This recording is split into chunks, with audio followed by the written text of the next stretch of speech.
Members, good afternoon, colleagues. Good afternoon to the staff of Parliament, everybody who has joined us. Am I audible, colleagues? We can hear you, Yes, Chairperson. Chair. Thank you very much.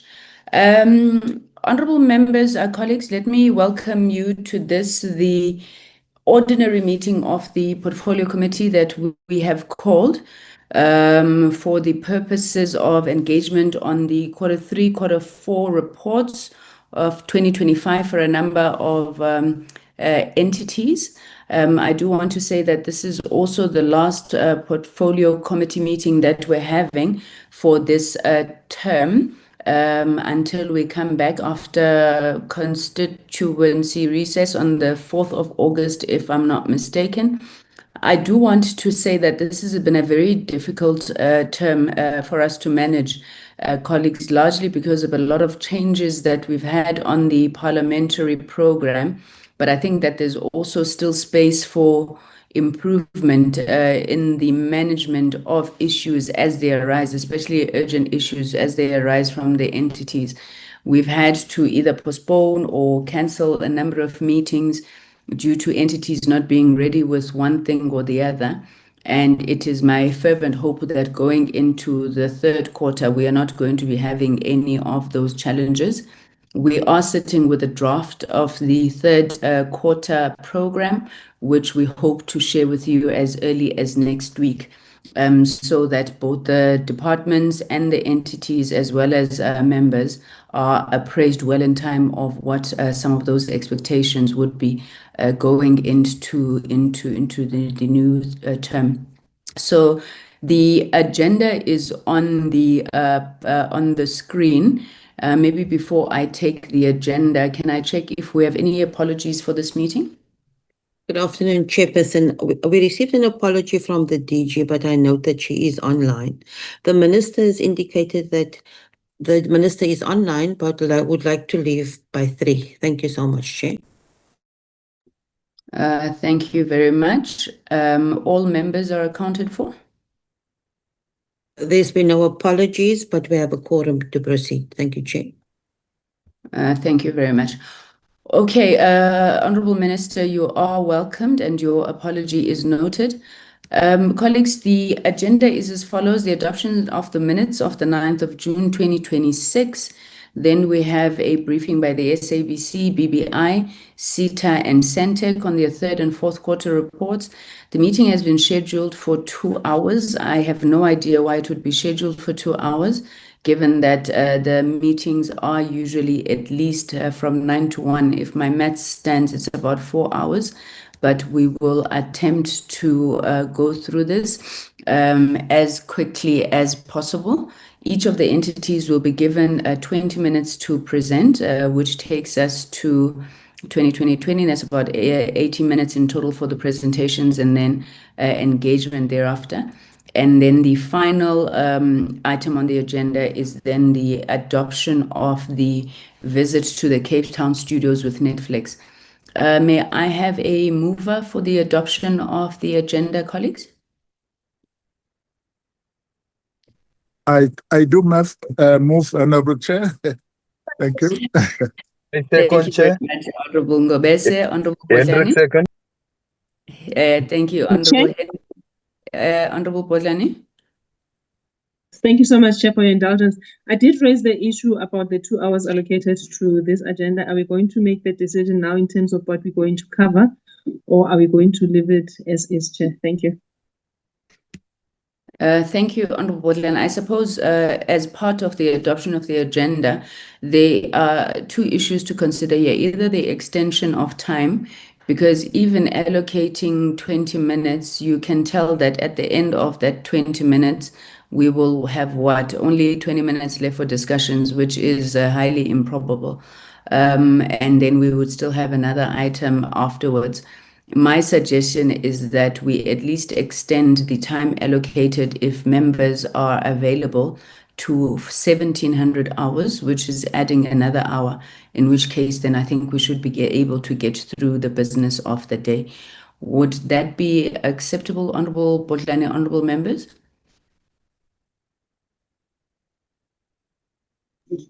We will take leadership from you, Chair. Thank you.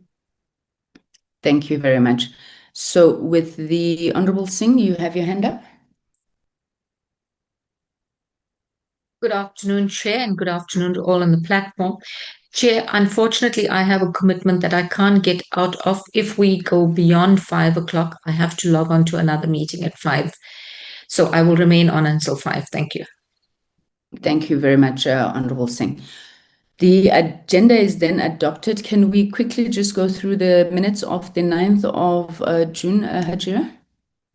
Afternoon, Chairperson, afternoon, members. Members, this is a very brief set of minutes. Tuesday, the 9th of June, where we dealt with with SAPO, Postbank, USASA, and USAF on their quarter 3, quarter 4, quarter performance and financial reports. That's the first pages, members, was just the attendance.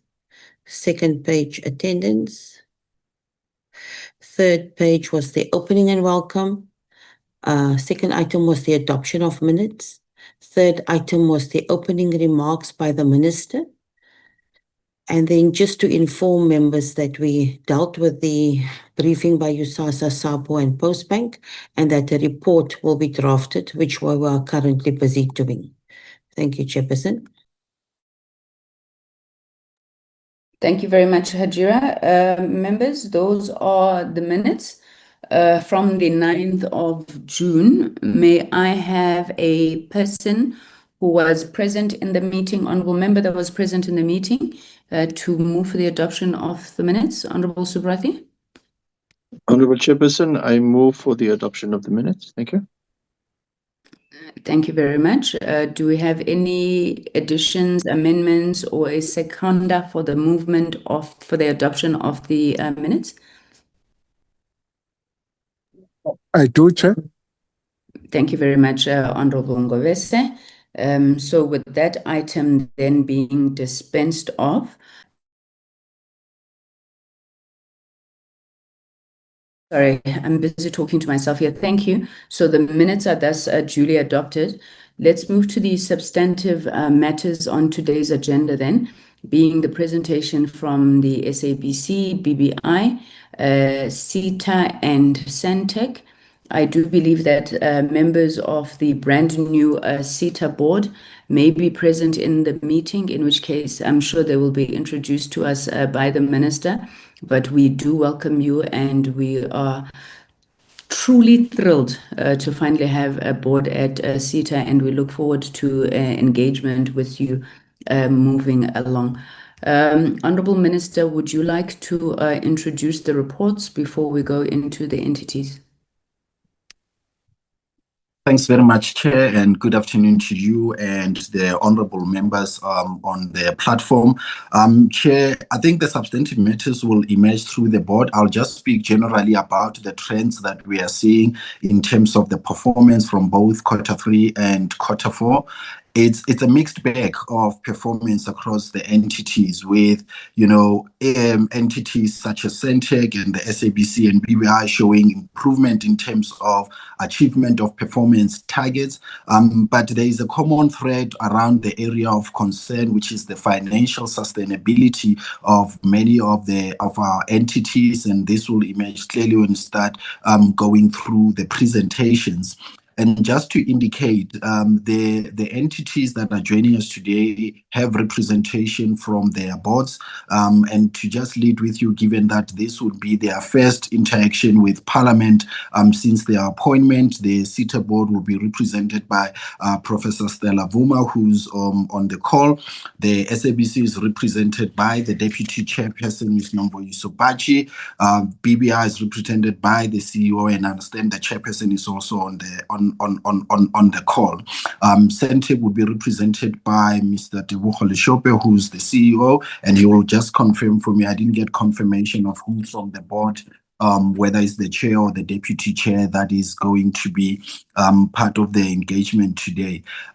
In the interest, Chair, of making sure that the teams adequately use the time that you've allocated to let them get into the actual presentations around them. But for us, our primary concern remains around the permanent risk that confronts many of our entities, and these that are appearing before you today are gravely affected by that. So with that, I'll hand back to you, Chair. Thank you.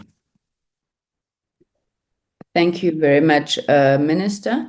All entities, board members, as well as the executive, once again, extend our welcome to you.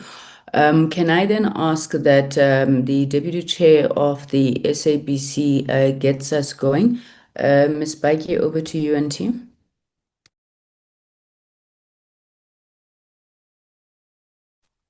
Can you hear me?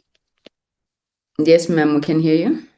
Thank you, Chair. Apologies, Chair. I'm in rural Mpumalanga attending a funeral. Chair, I will not waste anyone's time. I'm joined on the call by the CEO, Ms. Nomsa Chabedi, and the acting CFO, Mr. Tandari Mutare. So I'll hand over to them due to the issues of time that you have mentioned. And good afternoon to Minister and all the honorable members that are on the call. Thank you, ma'am. Thank you very much, CEO. We cannot hear you, CEO.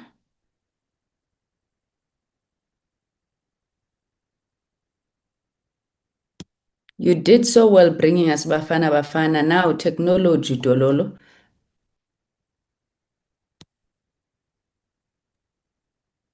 Can you hear me? We can hear you with an echo, though, CEO. Switch this thing.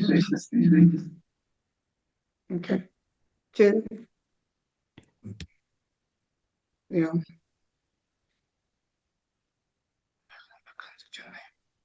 Can you hear me now, and can you see me?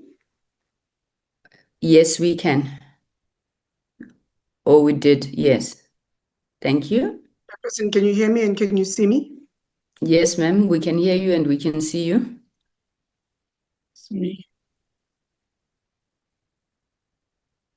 I think they can hear. Can you hear me? Can you see me, Chair? We can hear you. We can see you. Can everybody else I can hear you now. Thank you very much. Thank you.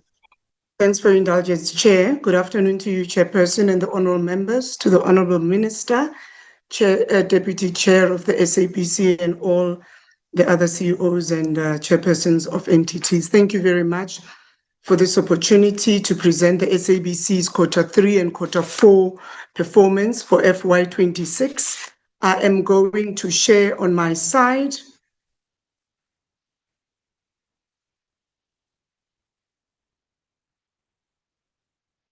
I'm not sure. It looks like I'm unable to share.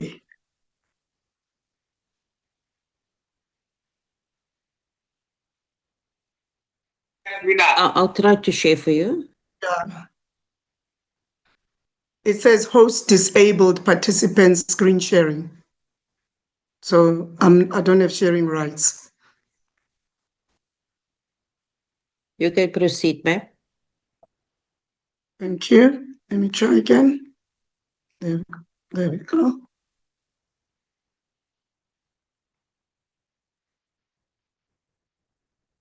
I hope you can see my presentation. We can see it. Thank you. Thank you very much. What you're going to see, honorable members, is that our presentation here today reflects both our progress and challenges as we continue on our journey to restore SABC sustainability and strengthen our ability to meet the public mandate. The year under review, as the minister introduced, has been, characterized by some challenges, but at the same time, we are seeing improvements in operational performance. And you will see later on when I talk through our digital audiences and our improved governance outcomes. Between myself and the acting CFO, we'll provide an overview of our strategic journey, our performance against the corporate plan, our financial performance, our audience and content achievements, our digital transformation, people and governance matters, and our priorities going into the current financial year that we find ourselves in. Honorable Chair, the SABC remains South Africa's universal broadcaster. And if you look at our strategy on a page, which has been unchanged since I started presenting the FY26 performance, is that our mandate goes beyond our commercial objectives. It's still to educate, to inform, to entertain, and I think also importantly, to preserve and promote South Africa's identity and democracy. During the period under review, we are still operating within our 3 horizon strategy. The first one being the stabilization and financial sustainability. And we find ourselves now in Horizon 2, where we're building new digital and commercial capabilities. And obviously, we'll be going into Horizon 3, where we talk about a future-fit public media organization. From a strategic journey perspective, I'll only highlight, in terms of the financial year that we are discussing. For the quarter, in terms of Q3, we did host a very successful G20 summit where SABC was the gateway broadcaster. SABC relaunched S2 with fresh content. You will see that it's not the ideal because in terms of the inventory that we've got, we needed to launch far more compelling content, but we did manage to strengthen our schedule. And one of our, the quivers in our bow is that SABC Plus grew.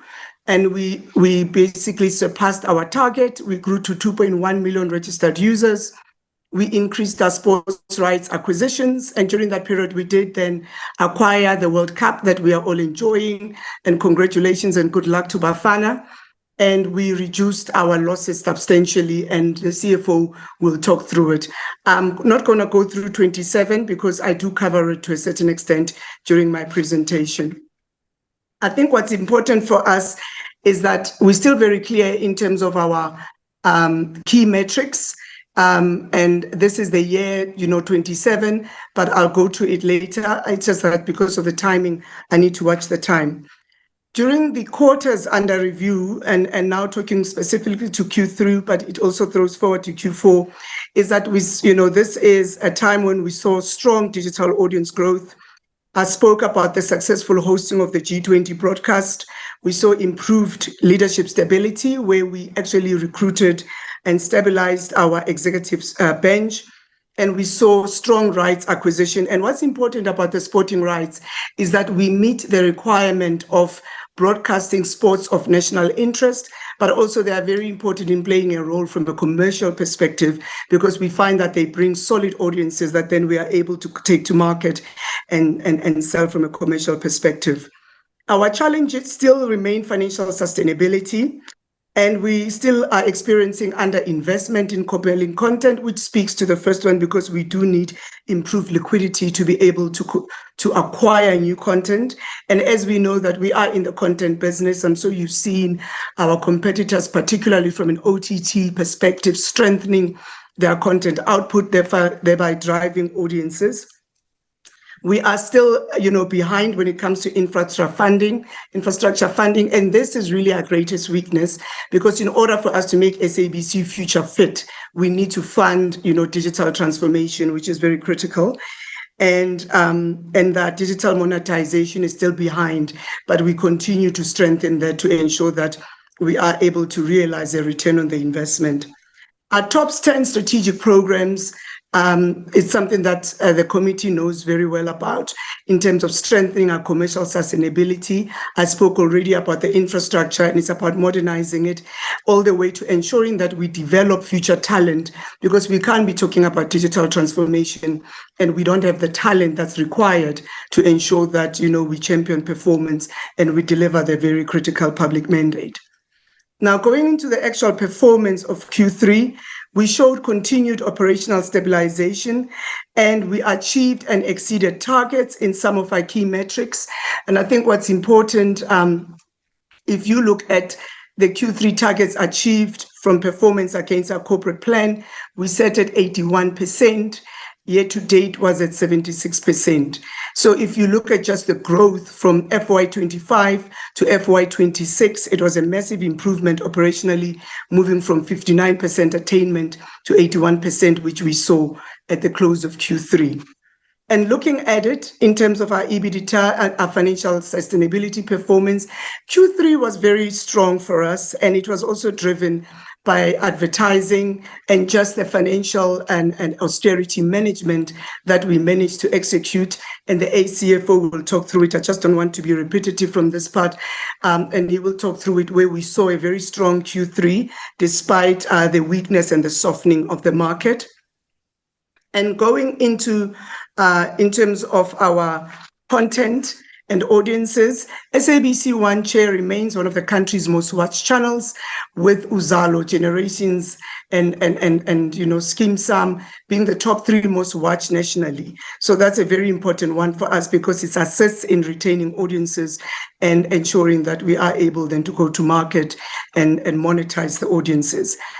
What makes us also proud is the performance of SABC2, SABC News, which remains the leading source of news and current affairs in the country, and very much so that during the quarter under review, 15 of our top 20 current affairs shows were from SABC News. So it's something that's very important, just to show just the strength and the competitiveness and the fact that SABC News still remains the most trusted news output in the country. I already spoke about the G20, but I think what's important, looking at, you know, also the challenges at this point in time, is that you'll see that our lack of investment in fresh content is still a challenge. I think somebody needs to mute. Thank you. Okay. Okay, I'll continue. From a challenges perspective, SABC2 Primetime still presents us with a challenge, because it still has no real flagship programs that drive viewership. So we attained 2.8% against a target of 4.5% audience share. But at this, so therefore it was below target. From a radio perspective, what we are experiencing in radio is that for the last couple of years, the REMS audience measurement data has been unavailable. Therefore, it really limits our scheduling and commission decisions. Chair, that is not unique to the SABC. It's an industry-wide issue, because REMS is really our currency as an industry. But the good news is that as we sit, a new provider has been appointed, and then in the next couple of months, we should then get the new data to be able to really give us real-time performance from a radio perspective. So it becomes very difficult to actually, you know, analyze our audience performance, because of the fact that we don't have the data that's available. The exciting part as well during this period is that SABC Plus exceeded 1.8 million registered users. We continue to see the growth and the strengthening of SABC Plus, and I'll talk to it later. And radio really made us proud and strong, and showed exceptional performance, even in the Telkom Radio Awards, where we picked up 27 awards. From a digital perspective, radio really growing shown with strength in YouTube views, and we are seeing growth in streaming, which is very important. We keep on talking about the digitization of audio, and SABC Radio is really a top performer, where we actually went above 40 million streaming sessions. So that's very, very important, ensuring that radio is future fit. I've already spoken slightly through this, but we've met our targets in terms of the national days. We do have the very important output of social cohesion and ensuring that we do cover the celebration of national days in South Africa's calendar. We've met that target. We've met the national sports target. And moving on in terms of our platforms and digital performance, our digital performance continues to show strength. For the quarter under review, from a content digitization perspective, we actually reached above 45,000 hours of legacy content that we digitized. And we've spoken about this, Chair, to say this is very important from a content perspective, ensuring that South Africa's memory is actually archived. But most importantly, this content that we're digitizing, we are able to monetize, but we are also able to actually put it on our digital platforms. We've launched new websites and mobile applications, so we've met that target. We've had zero cybersecurity downtime, which is very critical in a world where more and more cybersecurity becomes a strategic risk that organizations continue to experience. We did have a delay when it comes to SAMS. SAMS is basically our scheduling and advertising system. We soft launched radio in the previous quarter, but we struggled to actually launch TV, but we strategically decided not to because it would have affected our prime time, which is, your festive trading season. And we know that we still haven't progressed much in terms of our analog switch off solution, which is our, DTH solution, but it's something that we keep on working on. And our sales operating model is progressing substantially. And then moving on in terms of our people, that remains at the center of our strategy. We did appoint 149 new employees, and we are proud to say 34% of that was internal promotions. We actually we awarded 86 bursaries during this period and implemented a new employment equity plan. We continue to have a strong female representation of around 52%. And also improving employing, South Africans and people with disabilities at the moment sitting just below the 3%.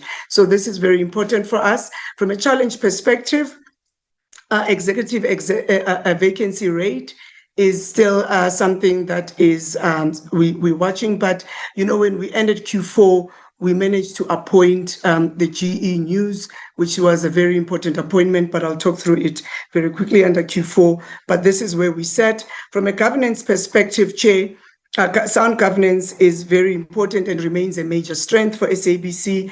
We managed during this quarter to achieve 61% resolution of audit findings.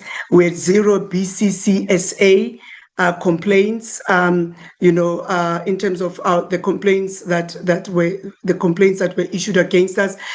We managed to ensure that 0% of them were upheld, meaning that we're doing very, very well from an SABC perspective. We also signed 13 strategic partnerships during the quarter under review. And then what I'm going to do is just hand over to the acting CFO to just at a high level take us through Q3. We'll spend more time in Q4 because, that would be the focus because we've already closed Q4. Tendai.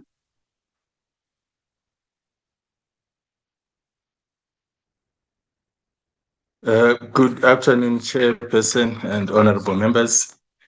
I present the Q3 results, and I'll try to be brief and succinct. As the CFO has mentioned, the CEO has mentioned, we demonstrated steady strengthening of our financial performance in a market that is quite depressed. The current market growth rate is at around 3 to 4%. If you look at our total revenues, we grew that by 10%. If you then look at the overall performance for the quarter, the SABC managed to record a profit before interest and tax of around 68 million, which is the first in a considerable period. It does show the extent of the turnaround that we are on. However, the key long-term financial sustainability concerns and risk still arise. Our going concern is primarily impacted by two key areas, Chair and honorable members. The funding bill and the funding model for the SABC remains unresolved, and as such, the ability to attend to our long-term infrastructure and strengthen our balance sheet remains a weakness, and subsequently, our efforts in the market to gain funding for our short-term and liquidity support remains constrained. If you then look at the balance sheet, we still carry an overhang on the creditors, primarily the amount that we owe to Sentech. I must acknowledge the efforts that the Honorable Minister Malatsi and his department are putting in place to try and mediate and assist in settling that historical debt. I will pause there for Q3, Chair. And Chair, then we're going to move to Q4 because we're doing both Q3 and Q4. Q4, from an SABC perspective, we saw continued digital growth acceleration. Our governance targets were exceeded. Our audience performance remains strong despite the competitive environment in which we exist, with competitors introducing strong new content. And our financial losses continue to reduce, and I'm certain the CFO will speak to that. However, Q4 was not as strong from an EBITDA ratio perspective as Q3 was, and we will talk through that at a later when we talk through the slides for our financial performance. The good news is that though our content and audience pillars continue to perform for us, however, our primetime audience, if we look at S1, the target was 18%. We came in at 17%, which is just a percentage below target. Our primetime audience for S3 was, very encouraging. S3 continues to be, from an albeit smaller base, but we managed to reach our primetime audience target. SABC Plus continuing to grow strength by strength, with a target of 1.4 million registered users. SABC Plus managed to close out the quarter at 2.15 million users, which means that it exceeded its target by 54%. Sport delivered quite a strong performance, with SABC Sport showing in the national top 30 programs, which is very important. And SABC 2 still really not coming in strongly, with recovery still underway. And I think for content and audiences, that's what we saw. SABC News really doing very, very well, really having the 13 out of top 20 news broadcasts, and also still really holding its strength when it comes to overall news output. So that's where we sat when it comes to content and audiences. And then coming back, Chair, going into platforms and digital transformation, and I'm skipping some of the slides, but at a summary, I am talking to them because I've summarized the performance in these slides, is that if you look at our digital journey, it is still one of our most important growth stories. If you look at the achievement, we've managed to get more than 68,000 hours of legacy content digitized, which is very, very critical for us, exceeding our annual target by more than 8,000 hours. Mobile applications, all of them were delivered. We launched a gamification pilot project. This is very important for us. It's on SABC Plus, and it's also to help us get new users, but also retain users. And importantly, we're using gamification to assist in the payment of TV licensing. So that's part of what the gamification pilot is. During the period under review, we also had a very brilliant partnership with one of our telco partners, Vodacom, where we zero-rated some content, and the output thereof actually exceeded expectations. So we introduced these partnerships for the AFCON finals in January this year, and it drove new SABC Plus registrations and really drove that data usage. So these strategic partnerships that we keep on referencing are coming to be realized. During this period, SAMS is still delayed. And I think the most important part is that our infrastructure investment still remains a challenge for us. And there's really an urgency in us investing in infrastructure, in our infrastructure. And what we've done is that our server replacement projects was prioritized, and it's something that we're going to be working on going into FY27. And this, Chair, just shows you the actual annual targets versus the quarterly attainment, but I've already spoken to it in terms of the introduction. And then going into the people side of things, as we ended Q4, 11 out of the 13 ExCo positions were filled. We did announce the appointment of the GE News and Current Affairs, and that was a very critical appointment, particularly in a year where we are going into the local government elections. Therefore, the news output is going to increase substantially. We actually increased our executive team effectiveness, so that's very important for us. We increase our internal promotions. We continue to invest in our people and to ensure that we are scaling them for a world of work which requires digital skills. Our challenges do remain in a sense that our employee engagement score is very, very low, but this is a new measure that we've just introduced, and we're trying to get more employees to participate in actually in giving the feedback.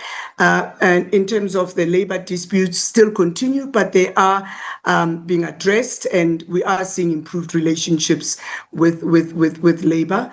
And our sales operating model continues to be executed during this period under review. And Chair, going into the sound governance pillar, we're very happy to say that 88% of Auditor General audit findings were resolved at the end of March, meaning at the end of the quarter, against a target of 85%. And during this period, no material governance breaches were realized by SABC, and 24 strategic agreements were concluded. And that's what's really helped to actually ensure that we get more out of our investment, because those strategic partnerships are very important. Chair, the challenges we had is that during the period under review, our video entertainment licensing conditions were not fully met. And that also speaks to the content challenge that we are having. And it's something that we do have a strategy to address that. And we've set with our video entertainment colleagues to look at how, within the constraints we have, we can meet these licensing conditions to ensure that we are trading under the proper licensing conditions. And this is just where we are. And then I'm going to hand over to Tendai to take us through the financial performance at the end of Q4. Over to you, Tendai. Acting CFO, the CEO has gone over time and she's eaten into your 2 minutes. I was going to give you discretionary. So you have 3 minutes to present everything. Thank you. Thank you, Chair. Q4, so the SABC continue with their recovery path. Year to date, we had improved our operating results and managed to reduce our losses for the year by close to 28%. Our Q4 revenue growth from traditional advertising share grew by 11% year on year, driven by growth in the volume or advertising spots, and also supported by price efficiencies. We still carry the issues around liquidity and going concern as previously stated. However, we remain technically solvent, Chair, and we, as we are going through the audit process, we foresee that the going concern risk remains, but we will still be in a position to maintain our improved and unqualified audit outcome. I will hand back to you, the CEO, Chair. Thank you. Thanks, Chair. I think we've come to the end of our presentation for the time that we've been given. Thank you. Back to you. Thank you. Thank you very much, CEO, Acting CFO. I take it, members, that we did get these reports, these documents on time. Hence, we're trying to be very strict with time management. Let me congratulate the SABC. We know how far the CEO has come from in terms of time management, and we are definitely seeing improvement in that regard. Let us take the BBI presentation. We will then pause for discussions on SABC and BBI, and thereafter return for Sentech and SITA. The BBI delegation, I am led to believe it's led by the chair, Ms. Kabini. Is she on the platform? I see you, CEO. You may proceed. Good afternoon, and good afternoon to the honorable members, and good afternoon to the minister as well. Our chair has just had to dash for an emergency, so ourselves, the management, and the finance management will be taking you through the presentation. Then let me share.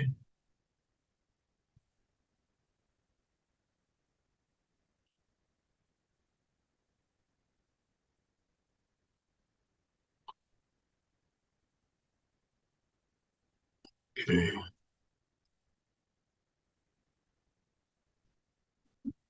Just hold a second.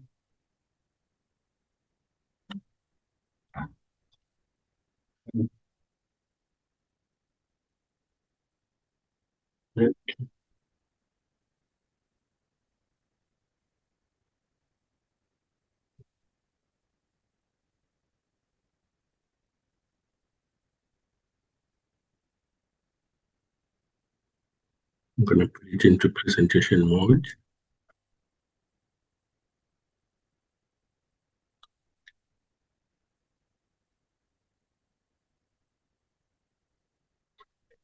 All right.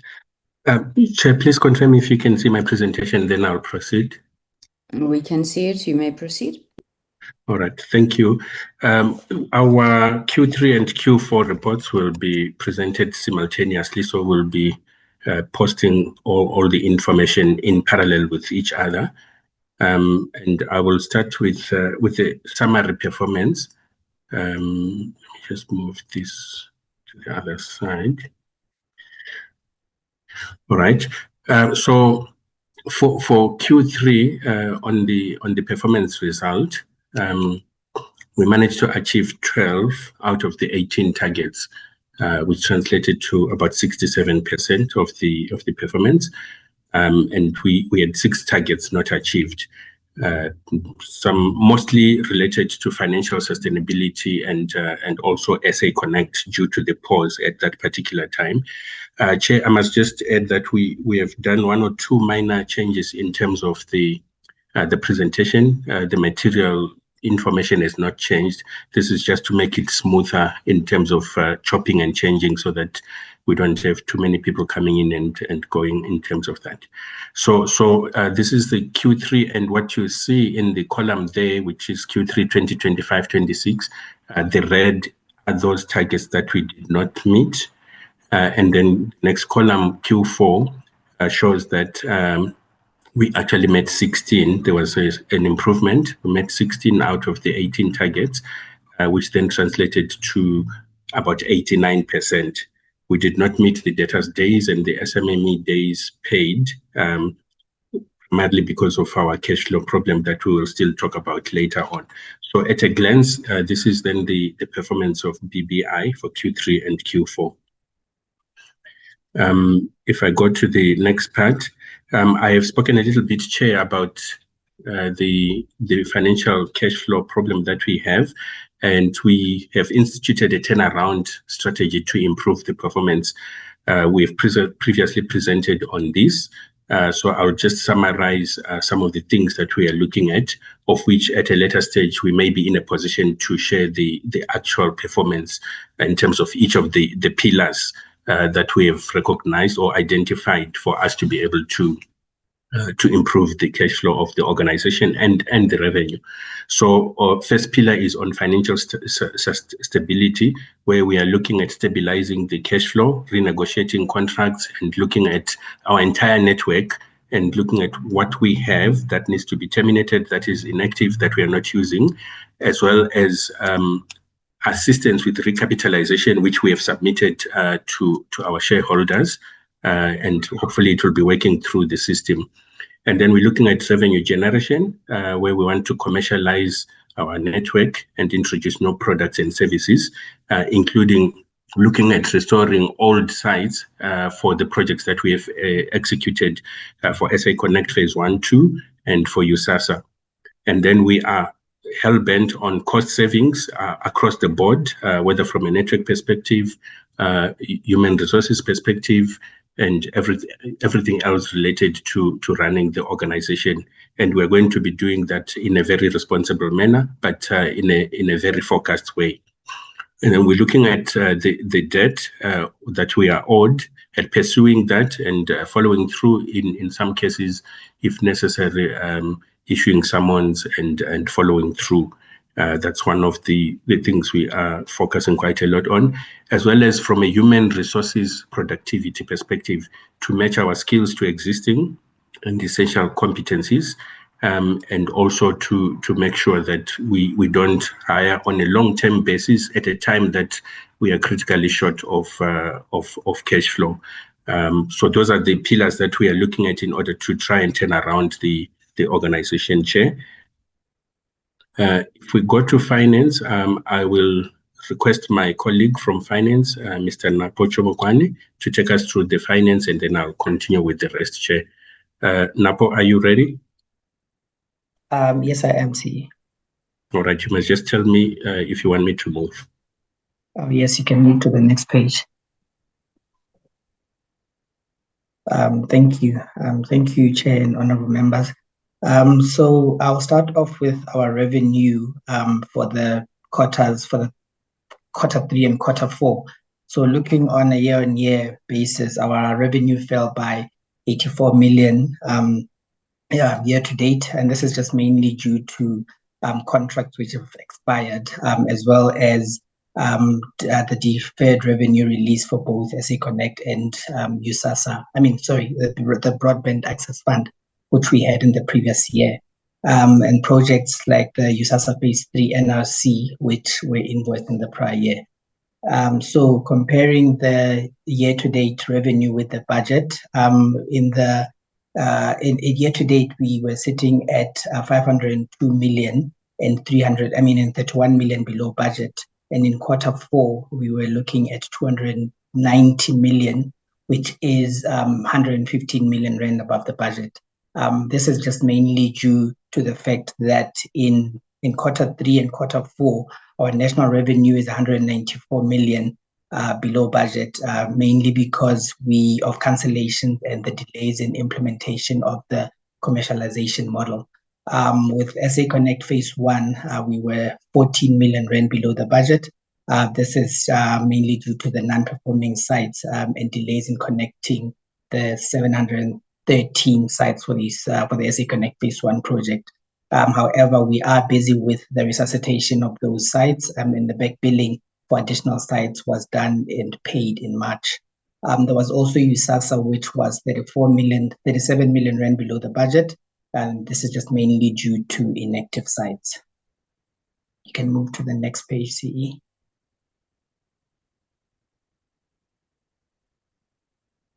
So looking at our cost of sales, the total cost of sales year to date was 68 million rand above the budget. This is just mainly due to the project-related costs. This is the USASA A&Ps as well as the SA Connect Phase 2 A&Ps.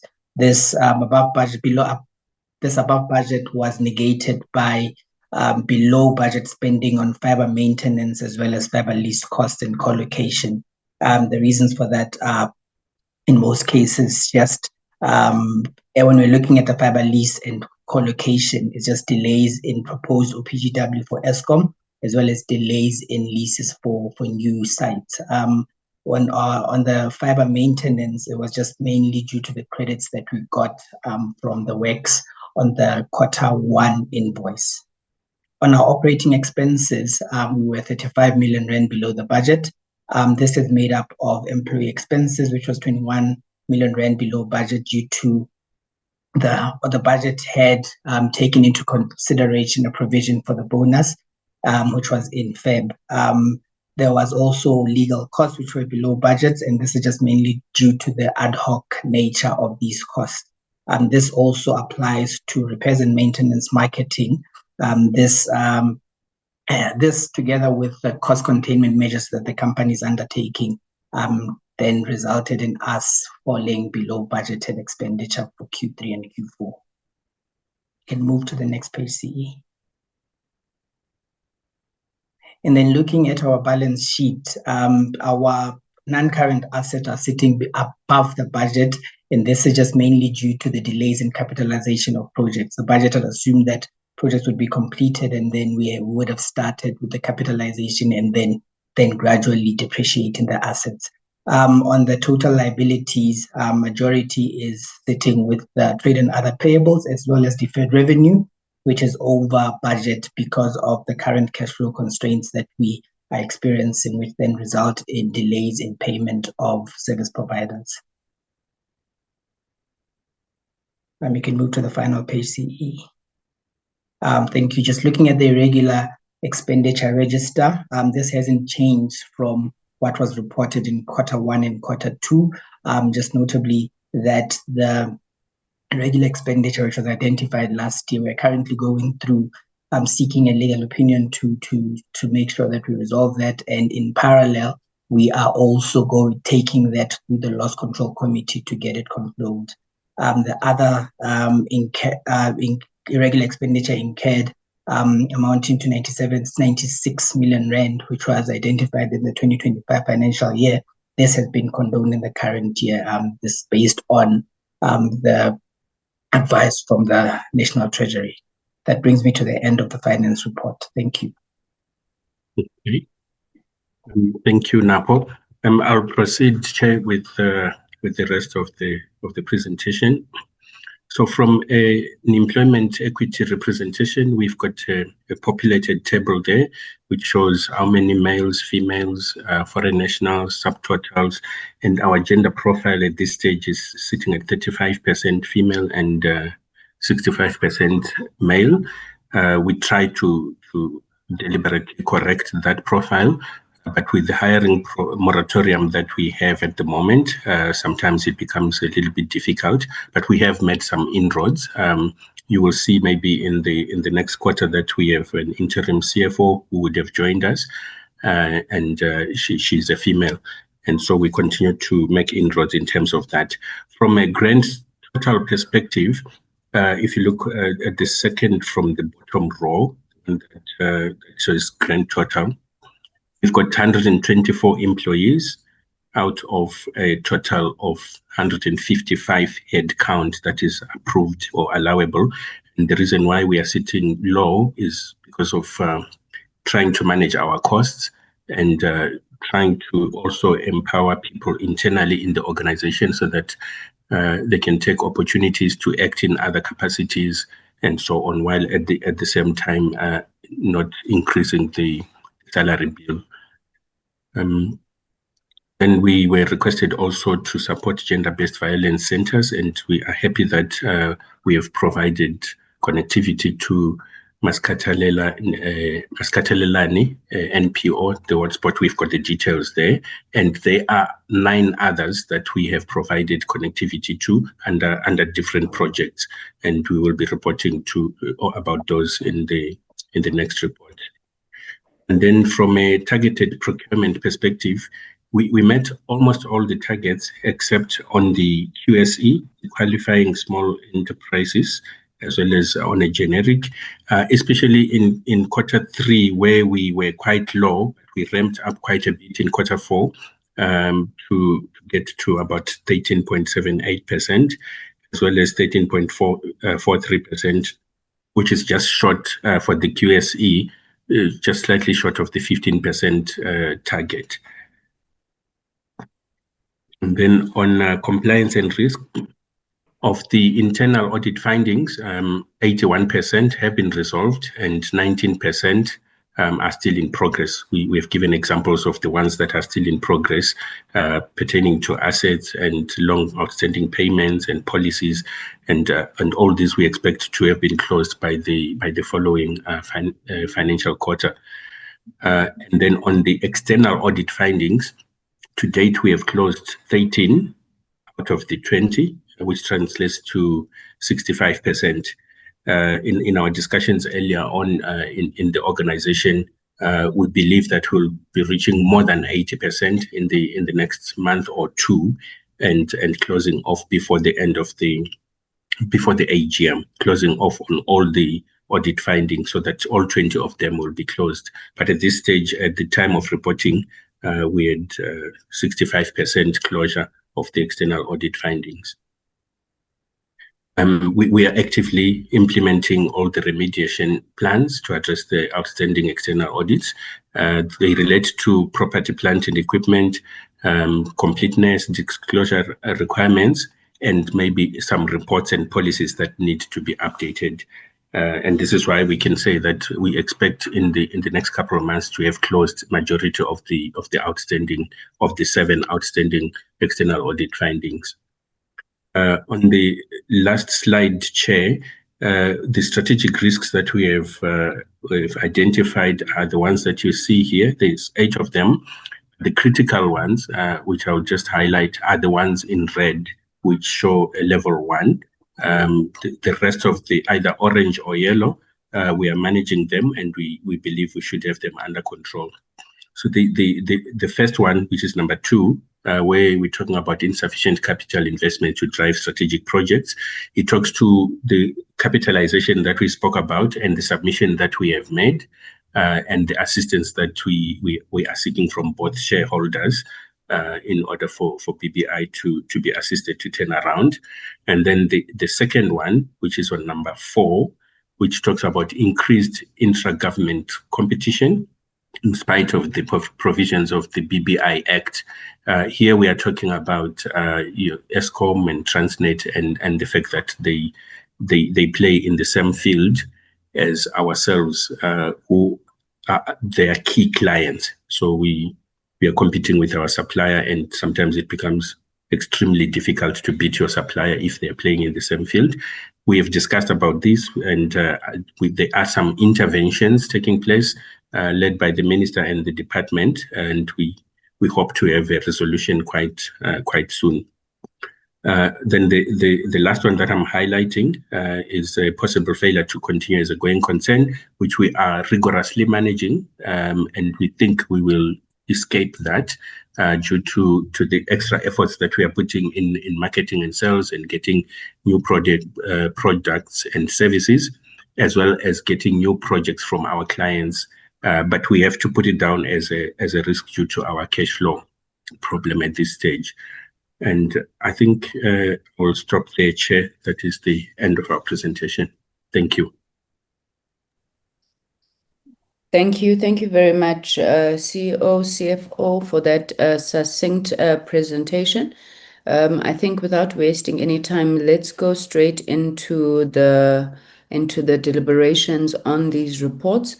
I will take members as they raise hands, and to thank Honorable Subrathi for joining us all the way from Singapore. We truly appreciate your dedication to the work of this portfolio committee. Honorable members, I am looking for hands. We have reserved 30 minutes for engagement, so please do try and keep your questions as succinct as possible. I will similarly ask the same from the entities when they respond. Honorable Subrathi, you'll be first, followed by Honorable Matafa. Honorable Subrathi? No, thank you, Chairperson. Let me maybe start with the BBI, where the CEO has ended in identifying the 3 level 1 risks, level 1 risks. Maybe let me start with the very last one, which is the strategic risk 8, possible failure to continue as a going concern. And you indicated that we think we will escape this due to the extra effort being put in. Maybe can you take us into confidence as to what that extra effort is to escape the possible going concern? And the reason why I'm lifting that against the backdrop of the fact that we have a negative equity standing at 690 million, and the accumulated losses are 2.52 billion. Then that also talks, whether we need a recapitalization plan, and if so, who is going to be funding it. But if CEO makes the statement that, he's confident that we can escape this, we'd like to be taken into confidence around that. CEO, you also mentioned that you're optimistic on the intergovernmental, the interventions, the minister is working on it. Can this committee be taken into confidence in terms of what are the prospects of that? Or is it something that is you would prefer not to discuss on this platform? But that is progressive, and I'm glad to hear that the minister is intervening, and we welcome the good news on that. Maybe the procurement spend on persons with disability is still at 0% against your target of 1%.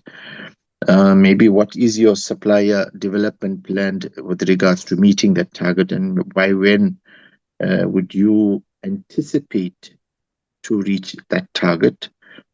I am concerned with your irregular expenditure spend, which stands at 422 million of which 372 million relates to no competitive bidding process followed.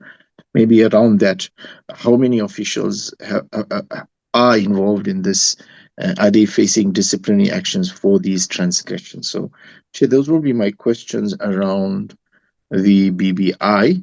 If I move to SABC, I think I'm keen to know what is the status of the debt of SABC. I mean, sorry, with Sentech debt, which is standing at 1.5 billion, and the payments in December to Sentech were 30 million rands, and at that rate, it's going to take 4 years to clear.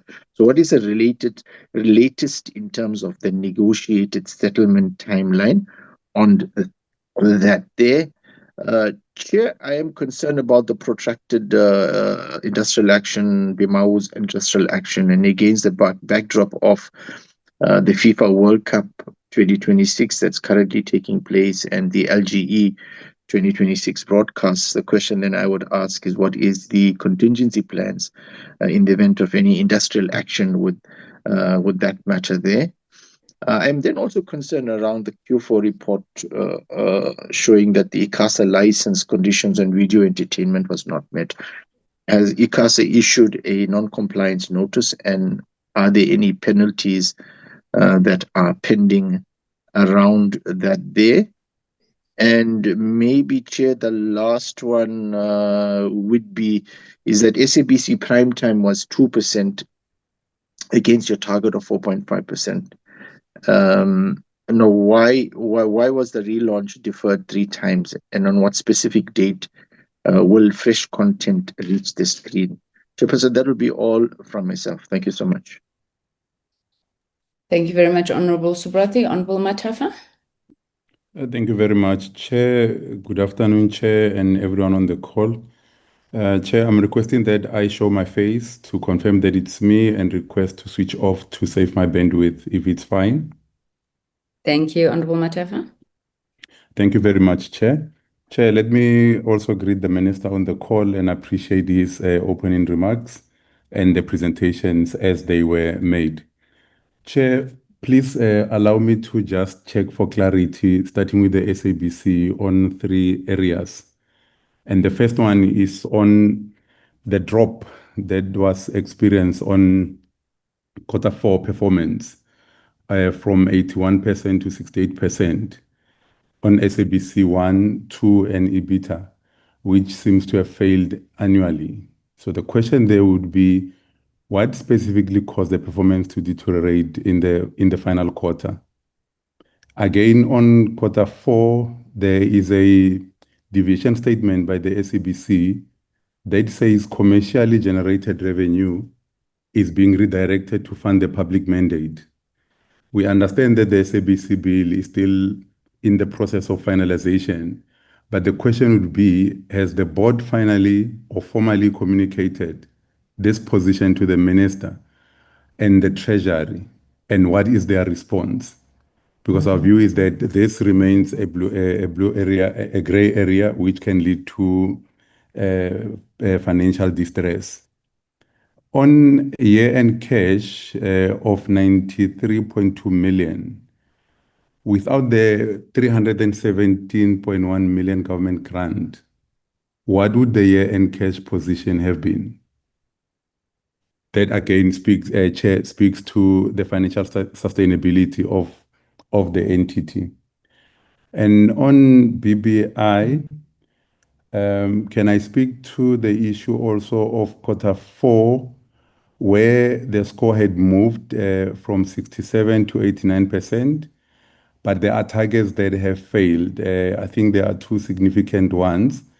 And what is of concern is that there are repeat failures, and there is debtors at 102 days and SMME payments at 56 days. Why would have these specific targets failed every quarter? And what measures are there to ensure that these failures do not repeat themselves going forward? Chair, again on BBI, we know that the year-to-date revenue of 502 million is below both the budget and the prior year of 586 million. And this is year-on-year contraction. Can we say that BBI is commercially viable as a standalone entity, or are we facing potential trouble going forward? On procurement, I think Honorable Subrathi spoke to that. Yeah, Chair, those will be my points. If I can again thank the presenters for the presentations that were made and the opportunity to participate. Thank you, Chair. Thank you very much, Honorable Matafa. We'll take Honorable Singh, then followed by Honorable Nalishi.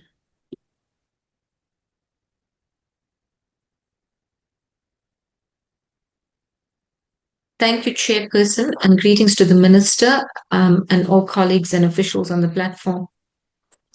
Chair, I'm going to start with the SABC quickly.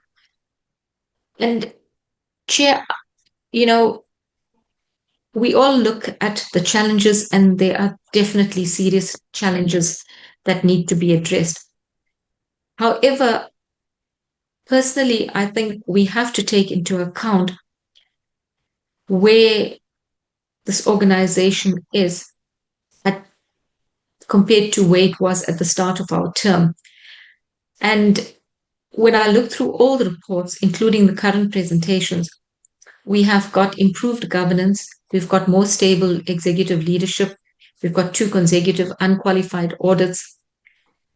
They're still making losses, but there's a significant reduction in the financial losses. There's a strong digital audience growth. There's the expansion of SABC Plus. And there seems definitely to be more coherent strategic planning.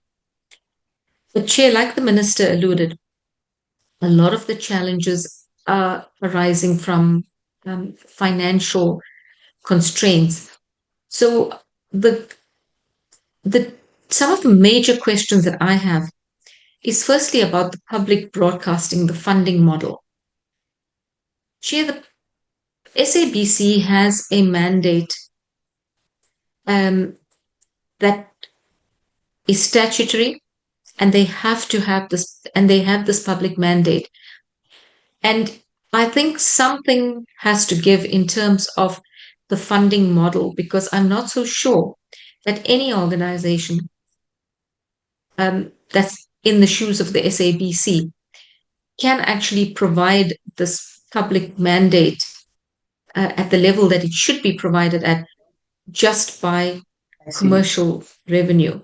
So I think that seriously needs to look at, because I don't think it's actually realistic. No, you never meet here people with disabilities. Sorry, Chair, is it? Yeah, I think they've muted. You may proceed, Honorable Singh. Sorry about that. Okay, thank you. So that is one major concern. The other thing is that the infrastructure backlog of approximately 4 billion rand. Now, is this backlog static, or is it going to continue to grow every year? And even if additional funding becomes available, can the SABC realistically catch up, or has the replacement cycle already fallen permanently behind?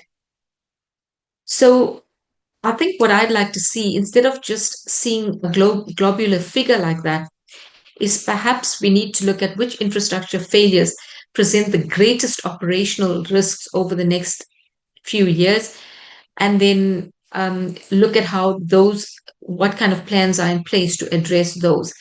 And we need to look at some innovative options. Can we expand commercial use of studios and production facilities that we have? We need to develop public-private partnerships for infrastructure investment. And those are the kind of options I'd like to see coming up. I think the Sentech debt has been raised.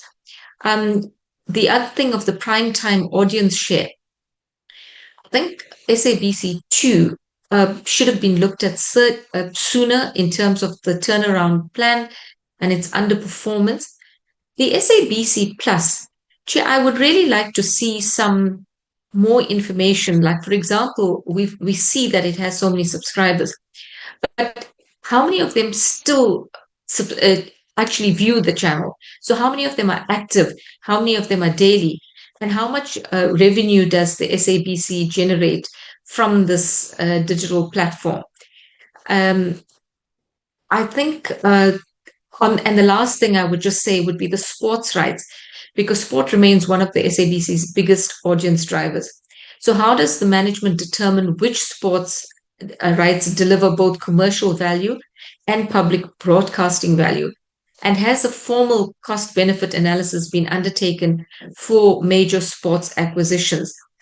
Chair, and then on the BBI issue, I think it's pretty much the same thing. I think everyone's raised the concerns that it is not a going concern. And until such time that happens, then we're not going to see the rationalization between BBI and Sentech. So there's obviously been areas of progress as well in BBI, and a lot of it has been the stability at the leadership, improved governance, improved efficiencies. But we still end up with a situation where the financial sustainability is very weak. The revenue remains below budget. The customer debt collection remains exceptionally poor. We're not paying SMMEs on time. So it's coming back to the thing that the minister raised as well, which is the challenges are predominantly financial. And I think I would like to get more information on now exactly how this financial pressures are going to be overcome so that we can get on with the rationalization, and what can the committee do to help? Thank you, Chair. Thank you very much. Honorable Alicia, you'll be the last. Thank you very much, Chairperson. I just wanted to show my face, Chair, and ask, I'm using a handheld device and ask if you allow me to just switch my video off. Thank you, Honorable Alicia. You may proceed. Thank you very much, Chairperson. I want to start with the SABC. I think perhaps let me first congratulate them on the streaming service. It's one of the things I've been paying attention on. We can see that it's really quickly growing, and it continues to beat its target for registered users. And we can see that, Chair, they are making a great progress in converting old TV shows to new footage, from tapes to digital files. But maybe they can clarify that what are they going to do with these shows? Are they simply gonna sell them to private companies? What is the plan that they do with the shows that they are digitalizing? And also, Chair, the progress, on SABC 3 exceeding its target for prime viewers, I think that is a great job. But Chair, SABC, we know this. We know that the SABC is in a terrible financial position. We know that. We know that it owes like Sentech. It's something that we've been, told in this company, and that it is struggling to pay. We know that it can't pay its bills on time. We know that, their cash reserves are critically low. We know, that they continue, even their main channels, which is SABC 1 and SABC 2, they continue to lose viewers, and they are not meeting their viewing target. We know, we've spoken about the state of the studios, the cameras, and the tech system. We know that they are breaking down, and, they're causing delays, and needing, we've spoken about the need for urgent replacement. And we know that this is affecting the staff of the SABC because the staff morale is very low, and these are the things that are contributing, These are the things we know. And unfortunately, even the plan for the future is vague. It doesn't address these issues. Their plan is focusing on advocating for a better funding model, but it doesn't have, in my view, a concrete, realistic plan to get there. It seems that, I don't know if I would be correct to say that it seems that the leadership accepts the low performance of the SABC 1 and SABC SABC2, especially SABC2, because the CEO it seems to be blaming, it on the sustained absence of the flagship program on SABC2. I think it must be clarified, Chair, that in a competitive market, this is a critical failure because people clearly are choosing to watch other things. So I wish we could get to a point where we are told by the SABC and particularly the minister, the plan that they have to improve the SABC, because I don't think we can put entirely the blame on them because we know that the SABC doesn't have funds. And we see that every time they come in front of this committee to make presentations. But I think, Chair, before I part with this issue of SABC, of the SABC, is that I always wonder if they are truly serving the public or they just, playing it safe because they don't have content. They are not making South African content, they're making shows that nobody watches, and that's why they are losing people to other things that people then get to watch. Maybe they can clarify what is the plan, what is it, what is their actual plan to ensure that they attract viewership and they retain the viewers that they have. And the last one is that how can they still have 23% vacancy rate in their top leadership? And there's no plan to fix it because I didn't see them talking to that plan, So maybe they can clarify that, because I then wonder if they are running the SABC or they just trying to manage its decline, because every time it's like it's just management that is happening instead of running the public broadcaster. And quickly, Chair, with BBI, you see the report paints a picture of a company that is really failing its mandate. And it is a financial liability, and I think we should be concerned. Their presentation mentions a plan to fix things, but now it's just extremely vague. The first few items are about stabilizing cash and renegotiating contracts, but then they keep repeating productivity without any detail. There's no detail, because if you keep on just repeating in your plan productivity, that's not a serious or a real plan.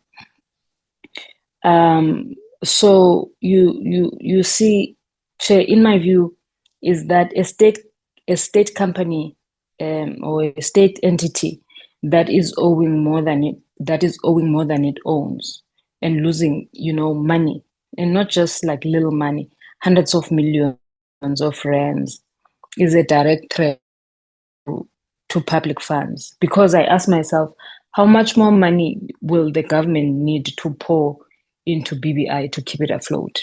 And most importantly, where is this money going? I'm concerned. I'm also concerned because the jump in their irregular expenditure to almost 500 million is a massive red flag, and I think that's how we should see it.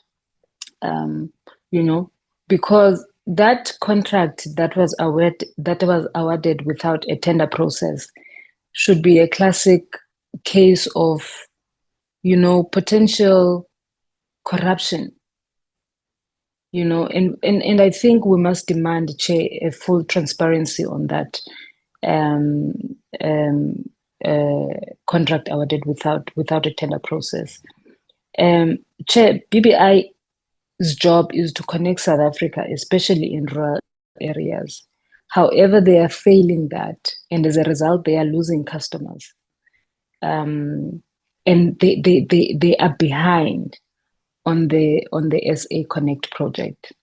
So I wonder then, how can a company or a state entity that is losing money and is failing to pay its suppliers and it's not meeting its targets? They're saying that they met 3 of their targets and didn't meet 1. But a state entity that is failing to pay its suppliers, how can it be trusted to connect the nation?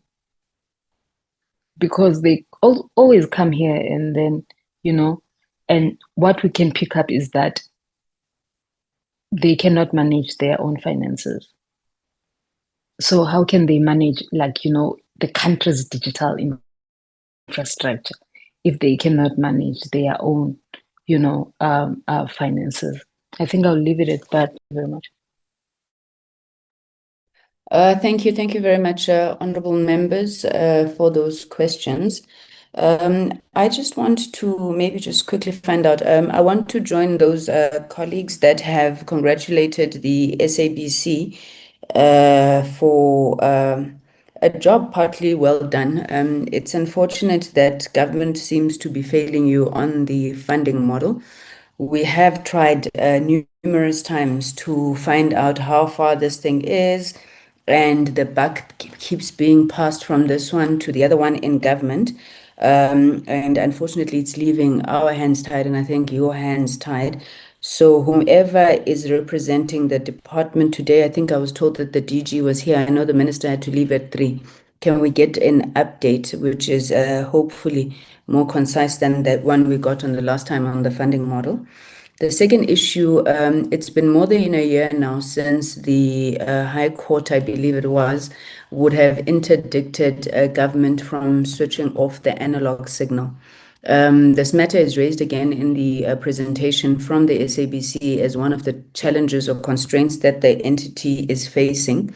So again, I would like that we are given an update on the analog switch off, particularly the nature of agreements that have been reached with broadcasters insofar as moving us towards switch off, and particularly given the fact that we were told that there's been engagements, and I think now for more than 8 months or so, with the broadcasters in relation to this.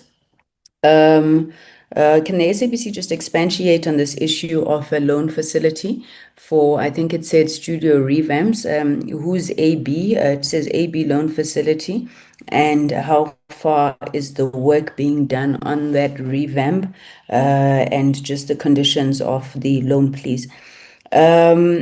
The additional channels that we were promised with digital migration, I know that on the SABC Plus bouquet, if I'm not mistaken, you've gone up to 8 channels, but none of those seem particularly new. It looks like just a fragmentation and then consolidation of issue-based channels. Are we making any progress? I think the education channel is there. There was talk of a children's channel. I don't know what to call it, but the additional channels. And then finally, I think Honorable Singh had touched on this, but I went onto the platform now during the course of this meeting and I was checking. I'm still not seeing any advertising on there. So what is the monetization strategy at this point as it relates to SABC Plus? Then on BBI, just 1 or 2 things. I wanted to be sure that I'm reading your document correctly. On your overall Q3-Q4 performance results, there's something that says the SMEs days paid, 44 days, 56 days.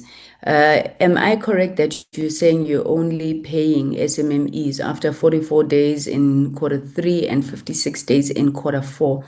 If so, why is that? Because the issue of prompt payment of SMMEs is something that should not be in dispute. In fact, there was a call to even move from 30 days to 21 days to 7 days, and you seem to be increasing in the opposite direction. So if you could just speak to that. I'm also worried the issue of consequences with regards to irregular expenditure, Honorable Malaysia spoke to, so I won't speak to it. Your gender figures are dismal, and I believe that they are truly, truly a disgrace. Whether it's from employment equity or it is from expenditure and procurement from women-owned enterprises. You can't say that you're making progress because you have an interim CFO who is female, whereas you're sitting with a female component if your graph is being read by me correctly, because those greens are very similar and my age is advanced. But you have 35% female in the organization, 65 male, and then you say, oh no, we have a problem. We just got an interim CFO that's female. Can you please just speak to us about how you are going to actively work on that? Then when it comes to targeted procurement, how is 12% target for Black women-owned enterprises even a target? My understanding is that preferential procurement is very clear with a minimum 30% target or even 30% set aside for women-owned enterprises. Now, you had a target of 12%. Fine, let's say it's water under the bridge. We didn't pick it up. But how is that a target? Then your spend against that, and then in Q4 is quite dismal. It's at 10%. You had 1% for people with disabilities. Honorable Subrati spoke about this. You spent nothing on there. This is a young sector. You have young people everywhere in IT.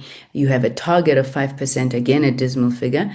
And then you said you spend 10%, 12% on youth-owned enterprises. Can we just get a sense about what you intend to do in that regard?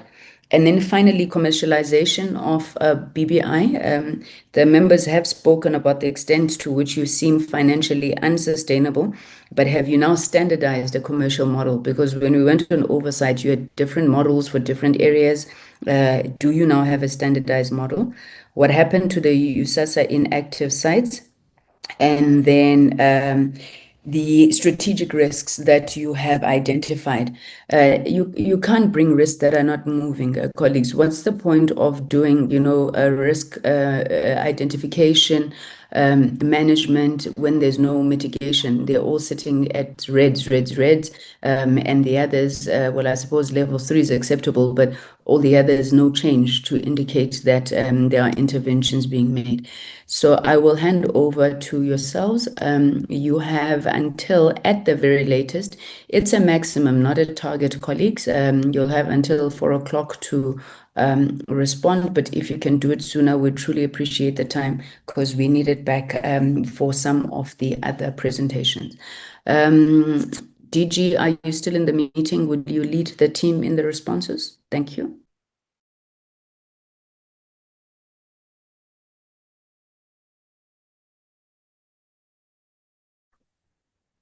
Thank you, Chair, and a very good afternoon. My apologies for the noise. I'm in transit. I'm coming back from Zimbabwe from the SADC meeting. I will then like to invite the SABC to take the responses, and then after which they will be followed by BBI. Thank you.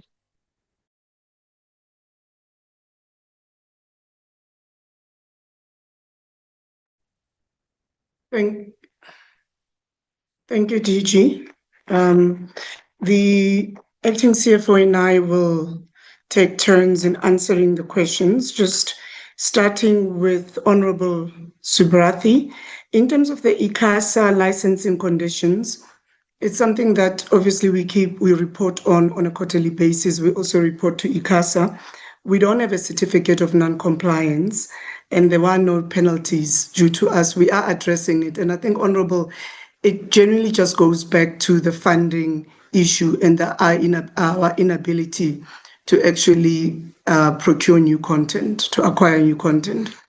The SABC currently, it's doing all it can to ensure that, we have the revenue that allows us to go and acquire content. But what has happened, because of the inability, we've been, for example, scheduling repeat programs. We've gone to our archives to come up with our, evergreen content to plug the gap.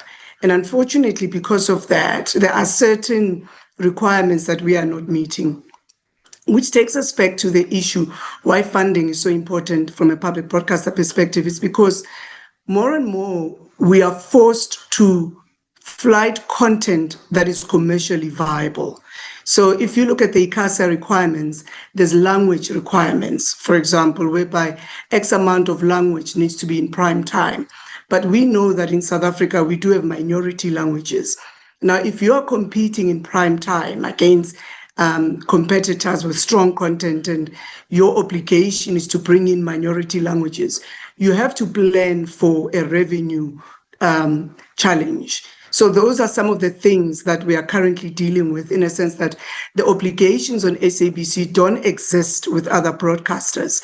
They are at liberty to actually schedule what they want to schedule at whatever time, whilst we, on the other hand, have to adhere to those licensing conditions in terms of just the language, for example, which is the one I'm using. And therefore, it does impact us in terms of revenue, but also in terms of audiences, because audiences choose what they want to watch. So that's the first one. And then the second one, Honorable, in terms of labor, from a risk perspective, we always flag that because there is always that possibility of labor action. But at this moment, there hasn't been any material, challenges when it comes to that. We're still sitting at the table, we're still negotiating. And in fact, we've walked away. If you look at the sales operating model, we've come to the end of it, we've executed, we've come to an alignment with labor. So that industrial action, we've managed to manage the risk. We haven't realized it, and that's where we are sitting. And then coming to the issue of S2. S2, the reason of non-performance is that in terms of our content strategy, because we have a proper content strategy, we realized that we had to strengthen S2. And what we did is that in February of 2026, we launched the new S2 program, the new S2 schedule.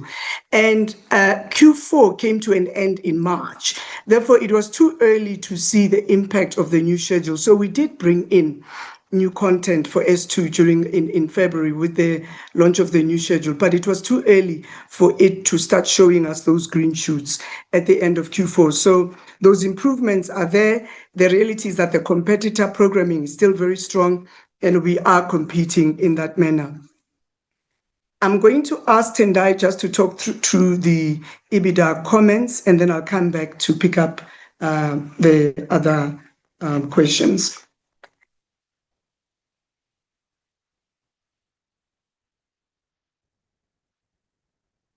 Thank you, Chair. So for Q4 in particular, the reversal in the growth trajectory is generally that is a low or slow quarter in the media and advertising space, because it is the back to school period. But if you look at the core traditional revenues for Q4, we did say that there was growth year on year, about 7%. However, overall, there are other streams within our revenue bucket that had not grown, particularly around content exploitation, because we haven't been in a position to invest in a lot of content. But in terms of the traditional core business, there was growth. Thank you. Thank you. And then coming back to the rest of the questions, the Honorable Matapa, the board, in terms of their communications with the ministers, both Treasury and digital technologies are ongoing. We have been working hand in hand in terms of the development of the innovative funding model for the SABC, and looking at other, immediate steps that could be taken to assist the SABC to give financial relief. So that is an ongoing process. It's not something that is ad hoc. And, we recently also had a meeting with the Minister of Finance, and we are hoping that these discussions bear fruit and that there is, forthcoming assistance in the interim whilst we wait for the adoption, of the innovative funding model into the SABC bill. So that for us, from a regulatory perspective, is a very important one that needs to take place, because without the interim funding, we will always struggle when it comes to finance. So that is where we are with that. From a sports from Honorable Singh, thank you so much for the recognition in terms of the performance of the SABC. The SABC does have an infrastructure strategy, and that exists. So we do have a proper strategy. However, the funding is the challenge. The fact that the lights are on, we are broadcasting, it means that the strategy is working. But we are saying it's not enough in terms of the infrastructure backlog. We know that the pace of change of technology, we've been behind.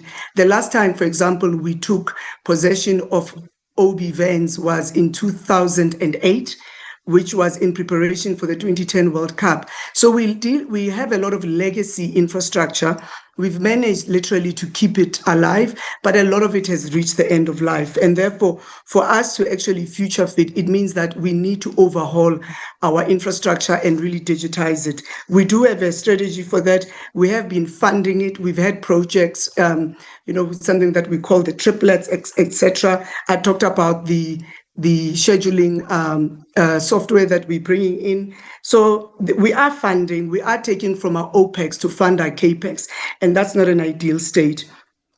In terms of the studios, we've got a strategy whereby we've gone to the open markets to find a loan to actually assist in our studios in updating them, upgrading them, and making them profitable. So that's part of the projects that we are doing.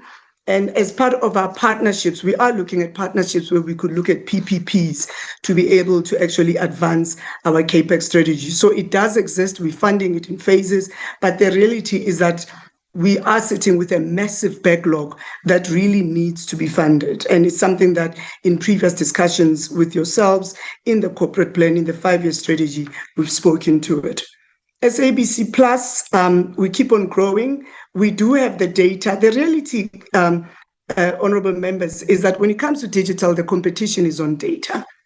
At the end, when we go against our global platforms to go and sell our digital offering, it's really about the richness of the data that we are bringing through. So our maturity is still not there, but what we are doing is that we are building that maturity so that we are able then to enrich our analytics and enrich our audience insights and go to market.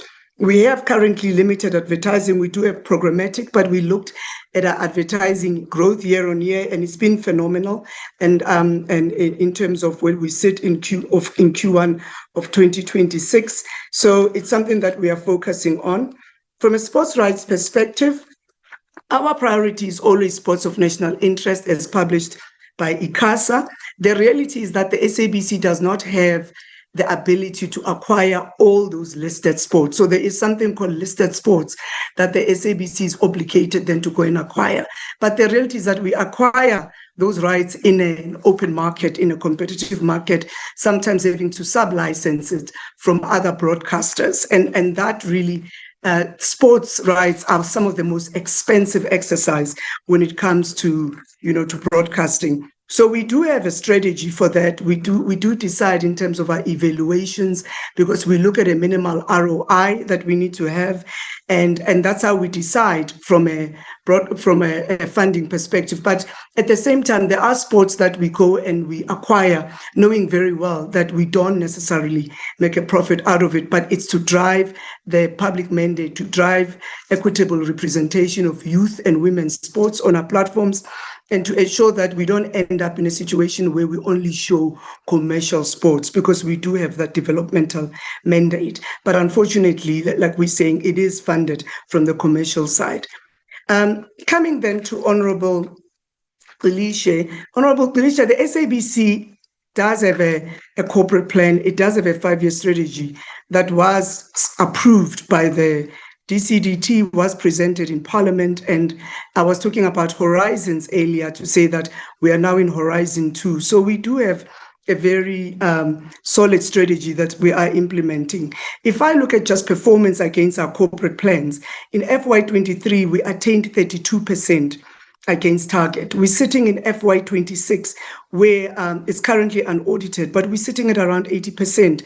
That is not a fluke. That is determined strategic execution by SABC's management. When it comes to a vacancy rate, as we sit here today, we have managed to strengthen the bench. We are in the market for a CFO, and we have one other ExCo position that is vacant. We've recently appointed a GE for technology, so we've strengthened that bench, and it's something that is very critical for us from a people perspective. I think what's important in terms of the performance of S1, S2, S3, S1 and S2 are performing quite well. In fact, S1 is still the biggest in South Africa from a primetime share of audience. S2, I've spoken about why we've struggled and the fact that we are rebuilding it. And S3 actually at end of Q4 was slightly above target. But the reality is that I've previously talked about the vicious cycle. You need content to bring in audiences. You need audiences to bring in revenue. So that's the cycle. So it's when we are told that you are not competing against Netflix, those platforms have billions of dollars invested in content. SABC does not have that. We have to cut our cloth to suit our size. But the fact that we are able to bring in those audiences at prime time shows that we are holding our own. Ideally, we'd want to increase our audiences. We'd want to increase, for example, the S2 audiences, but we know the limitations that we currently have, and we are using, we are not letting that, prevent us from actually implementing on the strategy. So we do have a strategy. The growth of SABC Plus was a strategic decision. It was a deliberate execution whereby we said, build the platform, bring the audiences, build the scale, then take the audiences to market and sell them, because that's what is, what's important. So that is something we continue to grow. I spoke about the gamification that is currently taking place, the point that we brought in earlier in the year. So it's part of that growth, because digital transformation is very critical to us. So that is the concern, that it looks like there isn't a plan. We've also, during this period, reduced our losses over a 3-year period by 66%.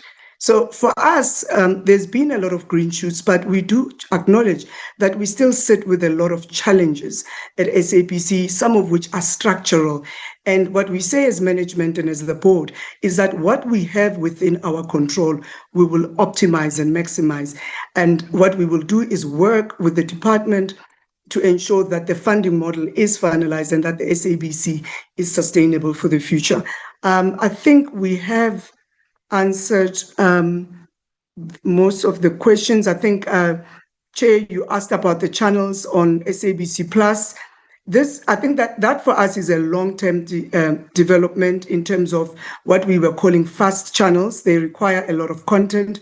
At the moment, we do have a strategy in place where you are seeing us digitizing the legacy content and bringing it on SABC Plus. I must say, actually, that legacy content performs very well on the OTT streaming platform. So that question about what are we doing with the digitized content, it's to put on our own platforms, but also, to the earlier comment by the acting CFO, it's also to exploit for commercialization with other broadcasters. But some of it is not just about exploitation or commercial. It's about ensuring that the collective memory of South Africa is actually digitized. And we do have a lot of institutions, the public, etc., that come to SABC to ask for content and that they utilize our content. We work with global broadcasters who actually also come and utilize our content. So that digitization is very important, because we do have that depth of that library, and it's critical that it doesn't get lost to future generations of South Africa. Chair, I hope I have answered the questions. If there's some that I haven't answered, I will take your direction. Thank you very much.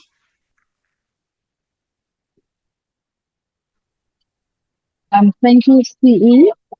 My chair, I want to apologize. I did not request earlier not to switch on my camera, just to indicate that it is myself and Bruce. I would like to now invite the CE of BBI to please respond to the questions. Thank you, DDG, and thank you, honorable members. So I will go through the questions in the order that they've been asked, starting with Honorable Subrathi's question on the going concern. that we should take the honorable members into confidence on what we are working on to prevent a going concern finding. There are a couple of projects that we are working on for USASA, and there's some invigorated sales and marketing that we have done. We are expecting 1 or 2 other projects to materialize, so that will help us with our funds and with our cash flow problem. But we've also requested for support from the department, from our shareholders, for recapitalization. And to a large degree, one of the ways that the auditors want to see for them to sufficiently believe that that risk is mitigated is that there is a serious intention to assist, which we believe we have from the department and hopefully from the honorable members as well, on the recapitalization, as well as projects that are profitable, that are in the pipeline. We are busy compiling the document to satisfy those needs, and that is what we believe will assist us in this case to remove that as a finding. And on the question about intergovernmental problems still on the risk, Honorable Subrathi is asking about the prospects of reaching a positive conclusion with Transnet and Eskom. Again, we are reaching out to them, to those entities that are competing against us. And one of the progressive things that has been done by the minister is to have an MOU between the Department of Electricity and Energy and DCDT to make sure that we converge into finding a solution that allows us to work collaboratively together and not compete against each other. So we are hopeful that with that leadership, we should be able to get a resolution. We've got a board task team that is also engaging the various other boards of those entities, and discussions have started with the support from both the minister and the DG. We hope that this will be resolved quite soon. And by the way, it is one of the biggest contributors to our negative finances at this stage, because not only do we pay exorbitant fees for leasing and maintenance from Transnet and Eskom, but they also compete against us in the market. So this is part and parcel of resolving the financial problems that we are dealing with. And on the procurement spend of people with disabilities, we agree we have not met that target. It's a very difficult target, and even at some stage our board intervened to try and see exactly why we have not managed to meet it. And we had some roundtables, some invitations, some adverts and so on, and we get a few people coming in, people with disabilities, but in the end something falls through the cracks. Either they do not have the products and services, or they do not conform to PFMA, and it's a very difficult target to meet. We continue to be focused on it. Like I say, that even our board is also intervening in terms of that. And in some cases, we think that maybe targeted procurement will be the key to that, where we have to ask anybody and everybody how we can meet this particular target. It's a very, very difficult one for us. Then, on the last question from Honorable Subrathi about the no competitive bidding on the irregular for 332. And this one, I think I'll touch base also on what Honorable Tsilishe and Honorable Chair have asked on that irregular. This was not an uncompetitive bidding, number one. Number two, we don't procure any products or services without a tender. And this particular finding, we have decided to seek legal opinion because we don't agree with it at all. In short, what the auditors are saying is that we should have included a more expensive supplier, more expensive, not cheaper. And that supplier was more expensive by 100 million. And the finding is that, how do you know that if you had included them, they might have given you a discount which is more than 100 million and they would become competitive? That is the essence of the finding. And I do not know what type of corruption is it that would lead to cheaper sourcing of services instead of much more expensive. And so we went out on legal opinion. Legal opinion supported us on that this should not be an irregular finding. We also included a probity audit from Sekela Claviso, and they agree with us. It should not be irregular. To cut a long story short, we are challenging it and we are engaging with those auditors so that this is reversed.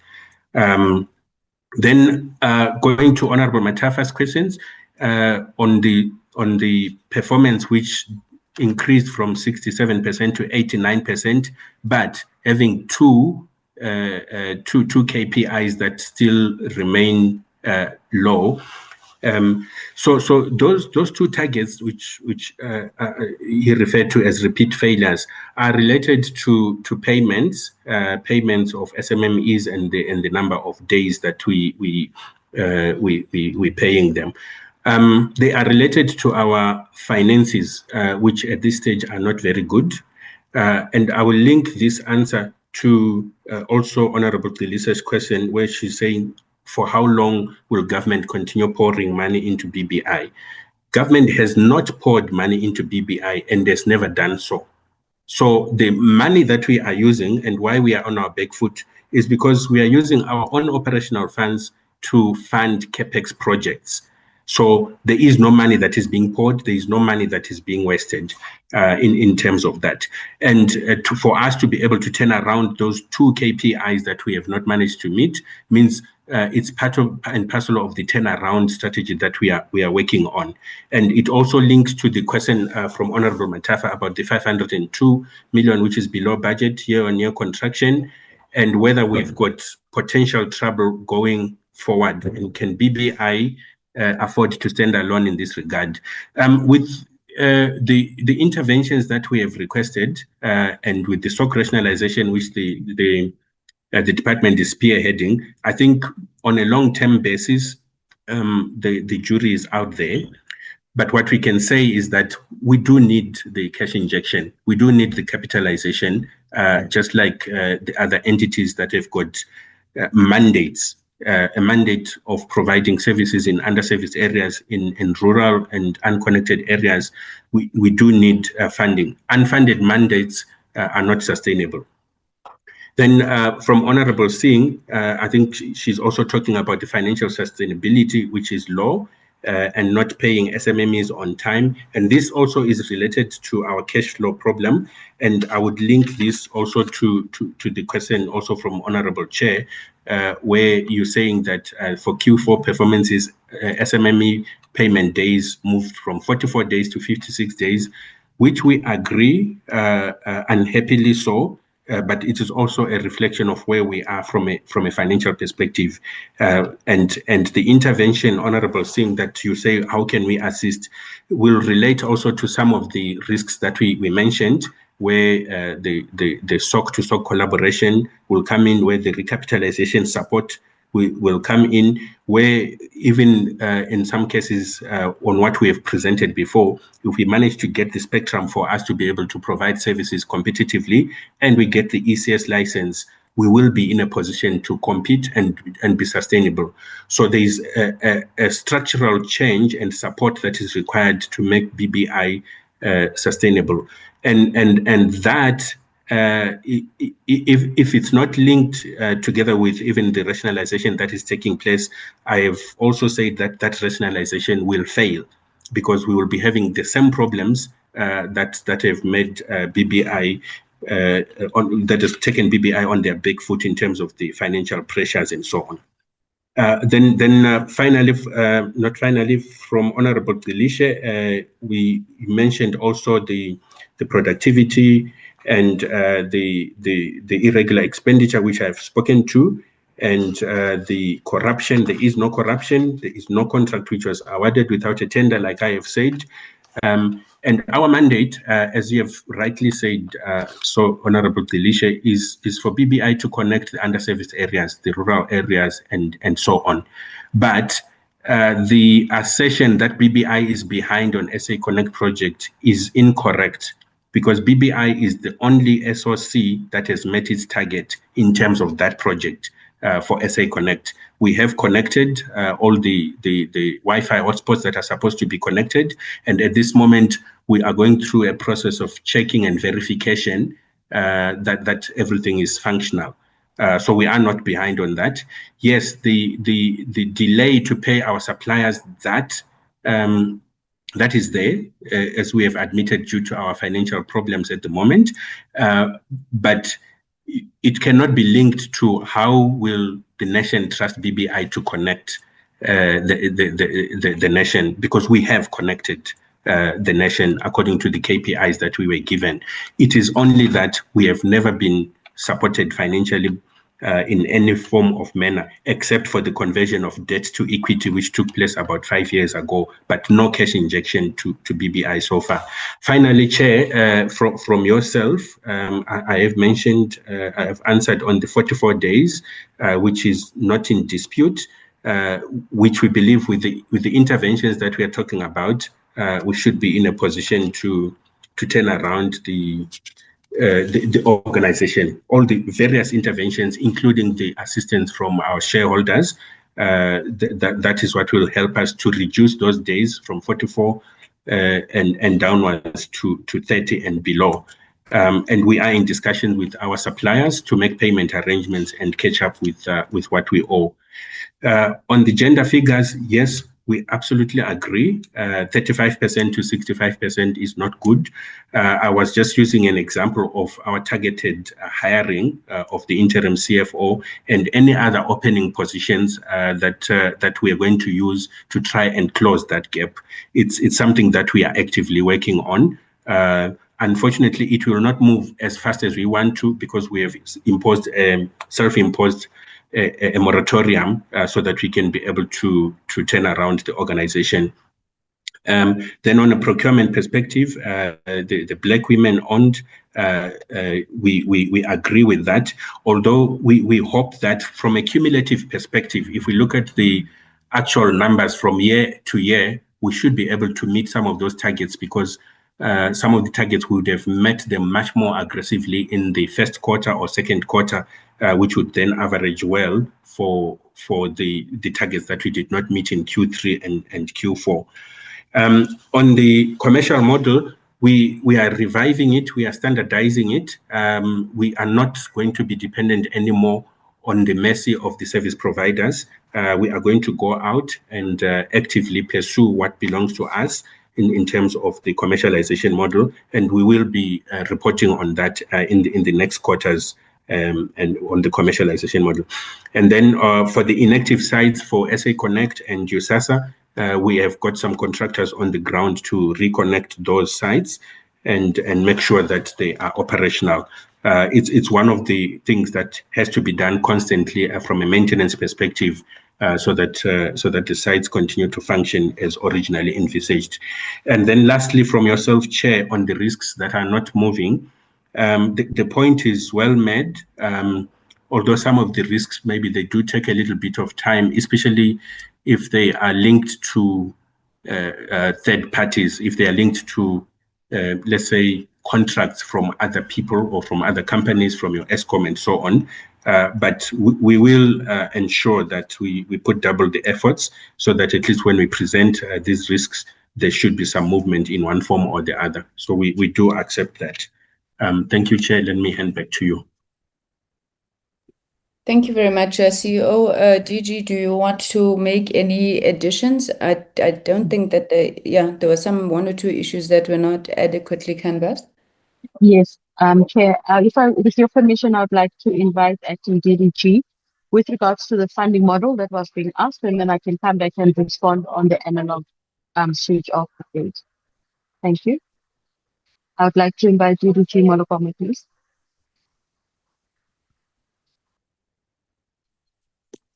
Good afternoon, Chair, members, DG and colleagues. My response will be brief because the CEO of the SABC has largely covered us in terms of the work that has been done in terms of developing the funding model. DG, we switch on videos here. I switched it on. I'm not sure why I'm not appearing. Can you see me now? No, but in the interest of time, continue. Now we can see you. Thank you. Thanks. Yes, I'm largely covered by the responses provided by the CEO. What I can confirm is that after we made the presentation to the portfolio committee, The funding model with the options were submitted to the Minister of Finance in order for the Minister to get the concurrent approval in terms of what would be the preferred option. Unfortunately, it has taken longer because we wrote in March. It has taken longer to receive the response from the Minister of Finance, and that concurrent is important because then it will enable us to review the SABC bill. But we've been making regular follow-ups with the colleagues at the National Treasury, and also the Minister's office have been following up with the Minister of Finance office. We have yesterday received an indication that yes, the matter was receiving the attention of the Minister of Finance. Thank you. Thank you very much. And perhaps just to indicate, because we had a meeting, honorable members, with the Minister of Finance regarding the issue of the signal distribution and the funding for it. There are interventions that we are working with the Minister of Finance or the National Treasury team, together with the entities. This does require that there's certain information that we need to prepare and submit to the ministers. But this matter is receiving urgency, and we are hoping that we'll receive a resolution within the month of July. On the issue of the analog switch off, Chair, as you would ask, it is quite correct that since the court interdict or the court decision, the department has been working with regards to addressing the matters that were raised at the court judgment. This mainly relates to ensuring that we clear out the 440,000 plus interconnection and making sure that the right recipients receive that. And additionally to that, that we create the awareness and also then discuss this particular matter with the broadcasters. We've had the minister scheduled the meeting for the steering committee, as we call it, a meeting with the broadcasters. In the first meeting, honorable members, and I just wanted to correct, Chair, we have not been engaging with the broadcasters since then, but I think I'll get the details of the date when the steering committee was held. The terms of reference were tabled at the steering committee. It was then agreed that the terms of reference need to be further deliberated and discussed and agreed upon. And as such, the team of legal, both from the department as well as the broadcasters, have been working on the approval or conclusion of the terms of reference, after which we will then commence with the rest of the discussions with the broadcasters, with an agreement to all of us then agree on the way forward with regards to the analog switch off. I would like to indicate that no date yet has been set, and this obviously will require, and it's pending therefore the engagement with the broadcasters, as well as agreeing on other areas which will necessitate this. On the issue of the additional panels on the BDM, when the CE of Sentech makes the presentation, we will then be able to provide information as to which channels are available on the set-top boxes, which we are providing as government. Suffice to say, obviously, that there are different set-top boxes, honorable members, that are there. E-media is also providing their own set, and obviously the same with the commercial broadcasters, but we'll be able to provide information as far as then the government set-top boxes that we have deployed. In that regard, honorable members, I think those are the issues that you have asked from our side. And maybe to give an update, I think, from Honorable Singh, we are very much so working both for the SABC as well as BBI and all of our entities that are facing the issues of financial sustainability, because our intention is to make sure that we stabilize them. And especially because from the BBI perspective, we will need to make sure that the finances of BBI are stable before we can conclude with the rationalization of BBI and Sentech. That is still work in progress because there are obviously other elements and actions that we would still need to pursue towards then the rationalization, and that would all those matters are being addressed and being monitored. And as such, we are, as indicated by the CE of BBI, supporting the BBI to seek for further business as well as to seek for further funding. And this could also include what we are exploring now is a public-private partnership, and the details of which will still then be fleshed out by the trust team that has been established between ourselves, the IDC, National Treasury, as well as the BBI, in us to basically pursue and look for various options with regards to funding as well as the partnerships going forward. Honorable Chair and honorable members, I hope we've addressed the issues that have been asked to both us as well as our entities. Thank you very much. Thank you very much, DG, DDG. It's really nice to have a female DDG in the room. I think we had congratulated you, ma'am, on your appointment, but congratulations nonetheless if we didn't. Let me then thank the leadership of the SABC and the leadership of BBI for the responses to the issues. It's no secret that we'll continue canvassing them and engaging them. I'm actually worried that we're running late because we should actually be on Q1 and Q2 performance already. DG, you have your hand up. I'm worried about time. I want to move to Sentech and SITA. DG? Sorry, Chair, just quickly, the appointment of rightfully so, of the 3 DDGs, 2 of which are female. They're still waiting for the final approval in terms of the letters being issued. Mr. Renilwe Molokome is still acting DDG. The appointed DDG, I think she's also on the platform, Ms. Jeanette Morane, Chair, and then we're still waiting for the DDG of Corporate Services who will be joining us from the department. Apologies for the cat, that's what I wanted to tell. Very good. Thank you for that clarification, DG.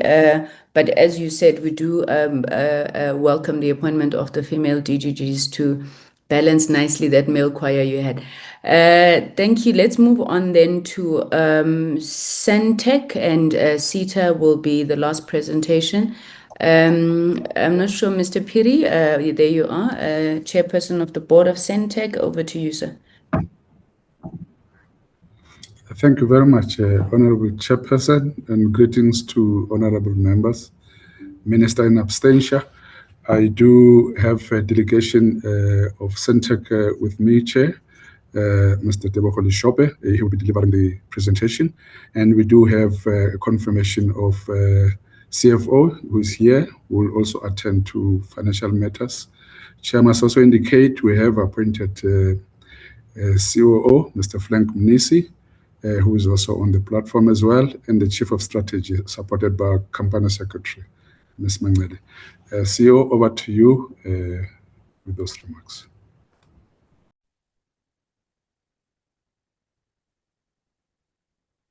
Thank you very much, Chairperson. Good afternoon to you, Chair of the Portfolio Committee, honorable members. Greeting to you all.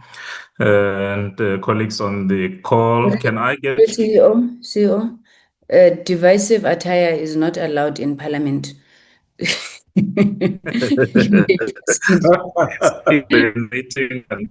This form of Anna Chair. Very proceed. Yes, thank you very much. Yes, I just got the sharing rights, so I will get to my presentation. And would you kindly confirm if you can see my slides? Yes, we can. Okay. Thank you very much, Chair. Yes, we bring to the Portfolio Committee Q3, Q4 update, Chairperson, with a particular focus on the strategic initiatives we have focused on to deliver the overall strategy of the organization as presented to the Portfolio Committee and approved by the Minister, Chairperson. We have consolidated our presentation to cover both Q3 and 4 in a summarized format that also make visible what the improvements and the shortfalls would have been over the 2 quarters, Chairperson. So our presentation, the business performance summary, Q3, Q4, the quality of service assessment, financial overview, and we do give an update on human capital and GBV, and then we'll deal with conclusions finally. From a business performance summary, Chairperson, Sentech has achieved at the end of the year in Q4, our performance is cumulative, 89% of its predetermined objectives, which is a 19% improvement from the previous quarter's Chairperson. So we're seeing here overall, looking into the quarters of the year, a stable but improving performance overall, Chairperson. That is from the performance objectives point of view, which we'll get into the details of each of them a little later there. And then quarter-on-quarter business revenue, Chair, we are 9% above the budget there. And with the, I just want to get this out of the, with the EBITDA margin at 23% above the set target there. However, the new revenue, Chair, we have deliberately set new revenue target. We are on the way to diversify revenues of this organization, Chairperson, for the year under review. And as at the end of Q4, we would have set a target of 36%, which we have achieved 23% of that specific target, Chairperson. The shortfall was mainly due to the customer environment readiness, Chair. The contracts were secured and are being implemented as we talk right now. So those revenues from prior year will still be realized, not that they are missed forever, Chair. Those contracts are being implemented going forward. And then from a quality of service point of view, Chair, we delivered strong performance there, quarter-on-quarter, and at the end of Q4, we delivered 99.89 against our 99.5 service level targets there, Chairperson.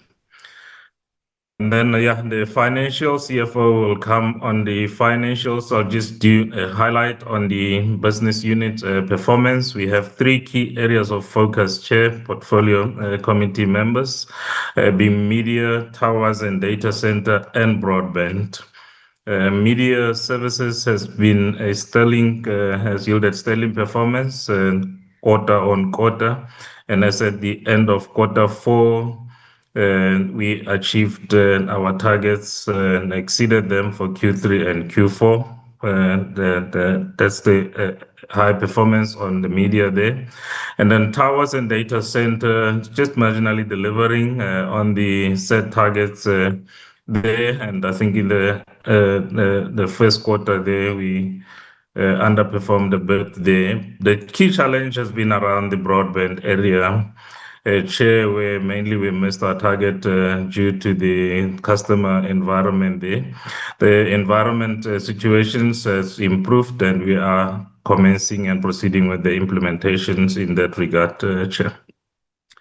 And then on the actual performance objectives, Chairperson, I'll go through each of the KPIs as we would have set them there. The very first one being a financial KPI, 36% of the new revenue, the one that reflected these challenges related to the customer environment there. However, we have achieved new revenue, which is something that is good for the organization. 26% of the overall revenue achieved is new, so the diversification path goals are being realized there steadily, though we did not meet that KPI. Those that we have exceeded, Chair, I'm not going to spend time on. EBITDA margin was met. Customer satisfaction was met. Brand is a key issue for us, for an institution to be stable, to convince its market that it is a product of association, a business of association, it brand matters, Chair. So we jealously guard and manage our brand. So for this year, we achieved a score of 85% brand there. Clean audit, good governance is also by design, a focus area for us as an institution. We set a deliberate KPI for that. And the year we're coming out, we achieved a clean audit. We in the audit period as we speak right now. All the management letter activities at the end of Q4 were managed and concluded, Chair. And there would have been one related to the IT, which we made a decision as management to implement after April, not to destabilize the financial system there, but all the management letter points were addressed. We just awaiting the audit outcome there. Quality of service, we exceeded that one. And then the hotspots connections, chairpersons, initially would have set a target of 5,800. This was impacted by a delay in access to the funding. Our target was revised down to 22, and at the end of the quarter, we achieved 2212, exceeding the 22 set target there. And then the innovative products, connecting again 1,000 new customers based on the 5G platform. We exceeded the target there. I'm not going to spend time there. We also, as a technology company, focus very much on the data maturity as an institution. So we have established a process of measuring our data maturity status, Chair. Quite pleasing outcome there. We would have set a maturity level of 2. We achieved a maturity level of 4, by far exceeding that. Satellite implementation program remains a focus there, Chair. The plan strategies have been developed. We are now focused on finalizing the funding structure and approach and agreements there. And in that process, we had also initiated activation of a subsidiary that will drive this particular focus, Chair. I think at this point, the network quality is summarized there, but quote-unquote stats, it's included in our presentation. At this point, I would like to call on the CFO to take the committee through the finances, after which I will come back to summarize, Chair. Thank you, CEO. Good afternoon, Honorable Chair, Honorable Members, DG, and colleagues in the portfolio. Chairperson, our Q3 results are a build-up towards our Q4 financial information or financial results. So I think it's best to focus on Q4 year to date. If we can move down in terms of the slides to Q4. I trust I'm audible. We can hear you, CFO. Oh, thank you, Chairperson. If we can move down to Q4, just so that I do not confuse anyone, because the Q3 builds up to Q4. So I think just above the slide, I'll focus here on year to date. Now below this one. Next slide. Yeah, this is a better picture, Chairperson. It's more reflective of our year-end financial results. And just for the committee to note that these numbers do not include year-end adjustments. So it's our actuals against budget at the end of March, before we took into account our accrual adjustments, etc., in terms of our IFRS accounting framework. Just on a high level, Chair, I'll take all the slides as read and the graphs as well. And just to touch on total revenue, the actual against budget, you can see there's a positive variance there, and that's a result of continuing revenue being above the budget at the end of March to the extent of 10%. We're still billing for analog revenue, so that is contributing towards the increase there. Our new revenue, Chairperson, is below target, and that is due to initiatives such as SA Connect, where we had to wait for rollover approval, and only had which came through in November, and then we had about 4 months to actually spend before the end of March. So that sort of curtailed our activities there in terms of the implementation of the SA Connect project. So whatever we could spend by the end of the year, we did and recognized as revenue. And then we've also got some underachievement in terms of new revenue initiatives, because of the fact that the cash resources necessary to implement new infrastructure to service new customers was sort of disadvantaged or prevented due to our cash being locked in accounts receivable. Then we've got the dual illumination, Chairperson. That is a once-off revenue that we received from National Treasury via the Department of Communication. So we did not budget for that because we received those funds via the adjustment budget estimate process. So that income is received to cover the incremental costs related to running the two networks. So that we did receive at the end of March, on the 30th of March. Then we've got the expenditures. We've got direct expenditure, which is our cost of sales. It is high as compared to budget by 34%, but direct expenditure relates to our government initiatives, BDM project, SA Connect, and cost of sales related to our continuing revenues. So the main contributor for the overspending there would be the BDM project. So we've got our lease expenses, which is way below budget. So that is not a problem. It's actually a good indicator there. Our IFRS recognition of leases as well plays a role there in terms of the underspending or the saving on that line item because we capitalize the asset and payments are recognized as liabilities, etc. It doesn't really affect this line item on an annual basis because the liability is sort of determined over the period of the contract and then it's present valued. Operating expenses, Chair, we had to implement cost containment measures, so hence the saving of 22% there. Cost containment measures were necessary because of cash flow constraints, timing related to receipt of our debtors that we were battling or struggling to collect from regarding some of our government entities that we contract with. So hence, we had to implement cost containment measures just to manage our expenditures and ensure that we can meet our operational liabilities and obligations as and when they fall due. Employee costs well managed under budget there.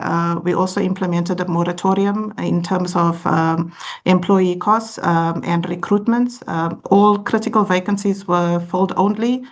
And filling of vacancies were deferred until the organization is more stable from a cash flow perspective. So that gives rise to the saving there under employee costs. And then total expenditure, Chairperson, is below the budget to the extent of 3%.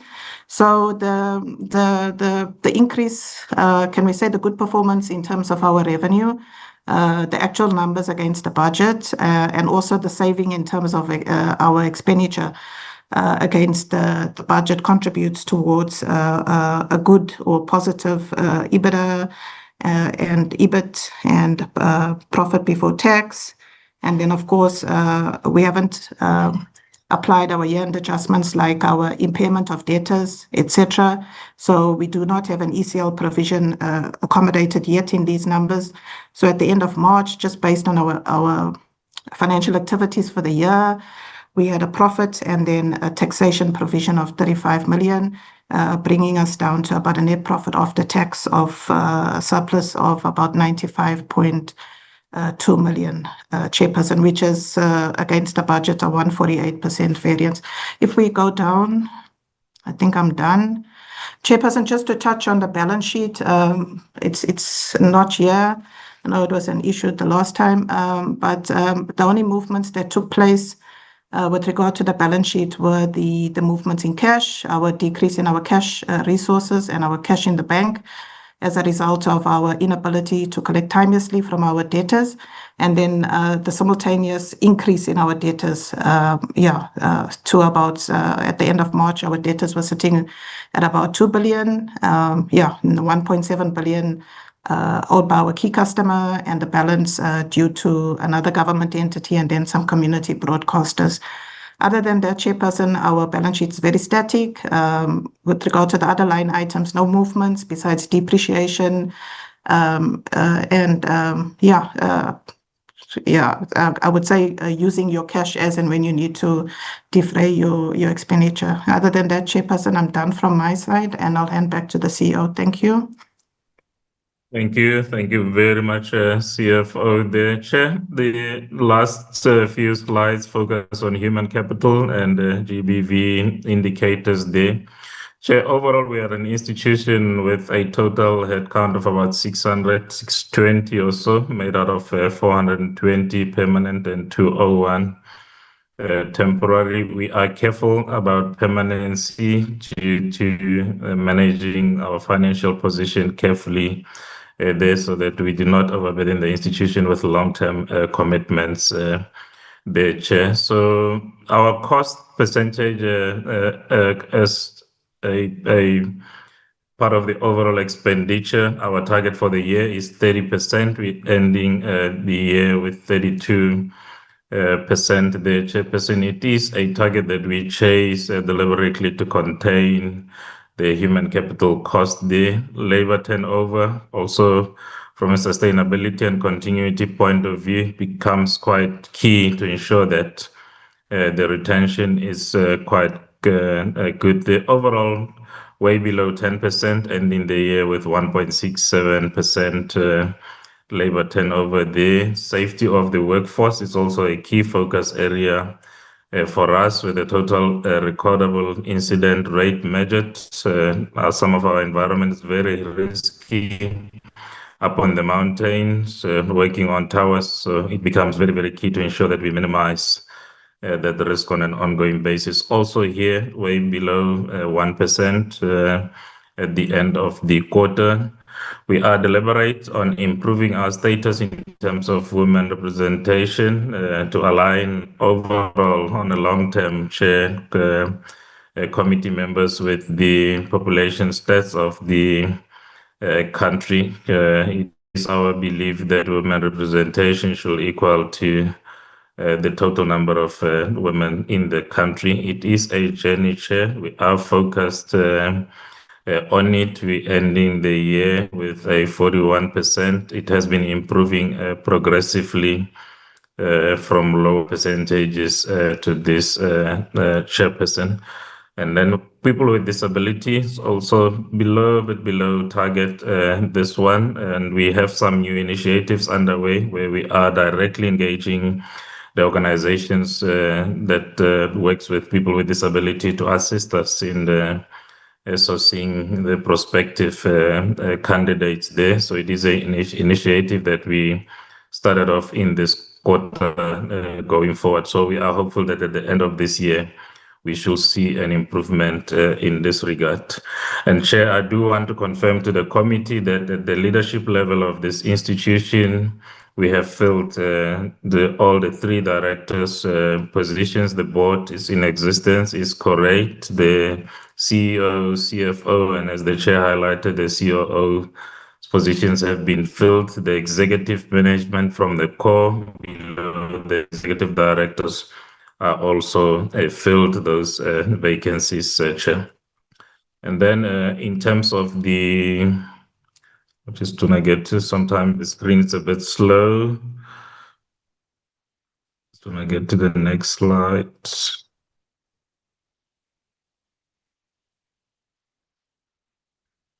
However, the next slide, Chair, focuses on what we are doing in terms of the GVBF initiatives, which we are intervening through procurement activities with particular focus on women and Black and disabled people there. I think my screen is just frozen, Chair. Maybe let me just stop sharing and start again.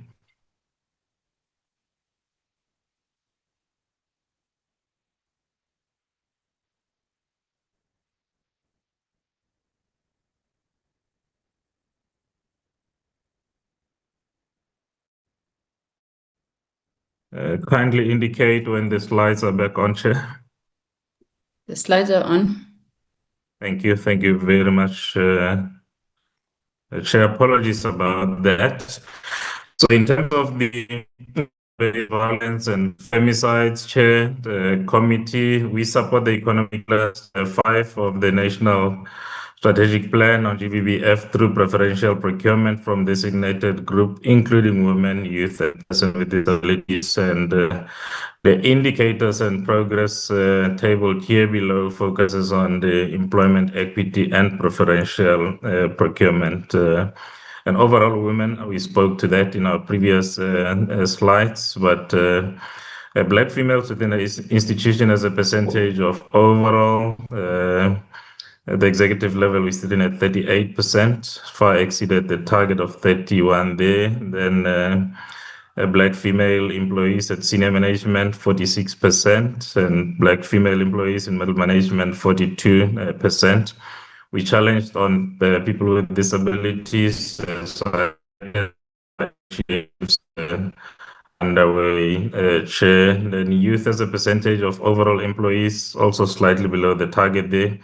It is a focus area for us, and in this year, earlier we brought in about 35 interns with the hope of converting a majority of them to permanent employment at the end of the term there, particularly to deal with share. And then from a preferential procurement point of view, spending on Black-owned enterprises, we far above the target there. Expenditure on the Black females was a little bit dynamic over the quarter, and starting with a 40% and then ending at 35.66 there. As the expenditure changed towards the end of the quarters, we will have spent majority on non-female entities there, something that we are also focusing on, Chair. However, we started well in that regard. Then percentage of spend on SMEs, we quite above the target and doing well there. And then percentage of spend on youth is also doing well. I think the disability challenge that I reflected on that is becoming our focus now. Chair, in conclusion, our report summarizes, an outcome of a very stable and improving outcome for the year, and Q3 and Q4 specifically, Chairperson. As we reflect, we achieved 89% of the corporate KPIs, the revenues continuing above, new revenues tracking, though below, but there are new activities, technologies that we're also focusing on. We have established a 5G-based smart village in Embalinhle, Chairperson, and have connected over 1,000 subscribers in that regard. The SA Connect project also remains a focus for Sentech, with 2,212 sites connected there, Chairperson. And in the main, we quite comfortable, Chair, that the performance overall is good. The main challenge has very much been financial, as the Minister has reflected. The issue of non-payment with the main customer is still with us and is creating pressures as far as cash flow and liquidity is concerned there. However, Chair, we want to report to the committee that there are improvements here. We were convened by the Minister of Communication and Minister of Finance on the 17th of June, so there are plans underway to assist both the SABC and Sentech in this regard, Chairperson. The DG also requested that I deal with the issue of channels that you raised during the SABC presentation, Chairperson. There is a total... Sorry, MD, you'll come to that when we get to questions. We've really run out of time. So I want to take the SITA presentation so that we can hopefully afford Honorable Singh 5 minutes before she has to leave to ask her questions. So let's stop there and then we'll come back to that. May I then now welcome Professor Vuma, a familiar face in the space and in this committee. We're glad to see you back at SITA, ma'am. If you could please lead the presentation. Thank you. Good afternoon, and Honorable Chairperson, honorable members of the Portfolio Committee, DG, DDGs, colleagues from other entities. Thank you very much for the opportunity to appear before the committee today As this is my first appearance before the committee since my appointment earlier this year, allow me to express my appreciation for the important oversight role that this committee plays in strengthening governance accountability for South Africa's digital transformation agenda. The newly appointed board is committed to working constructively with management, the shareholder, and this committee to strengthen governance and improve execution to support SITA in delivering our national mandate. So, Chair, joining me today is the board member, Mem Nalini Maharaj, who's with me today. We also have our MD together with members of management. And we will now hand over, with your permission, request our MD to present SITA's Q3-4 performance and financial expenditure report. We look forward to engaging with the committee and responding to members' questions. Thank you, Chairperson. Thank you, Chairperson. Thank you, Honorable Chair. The team will now flight the presentation. Tanya, if you could, please. Good afternoon, Chair. Good afternoon, honorable members.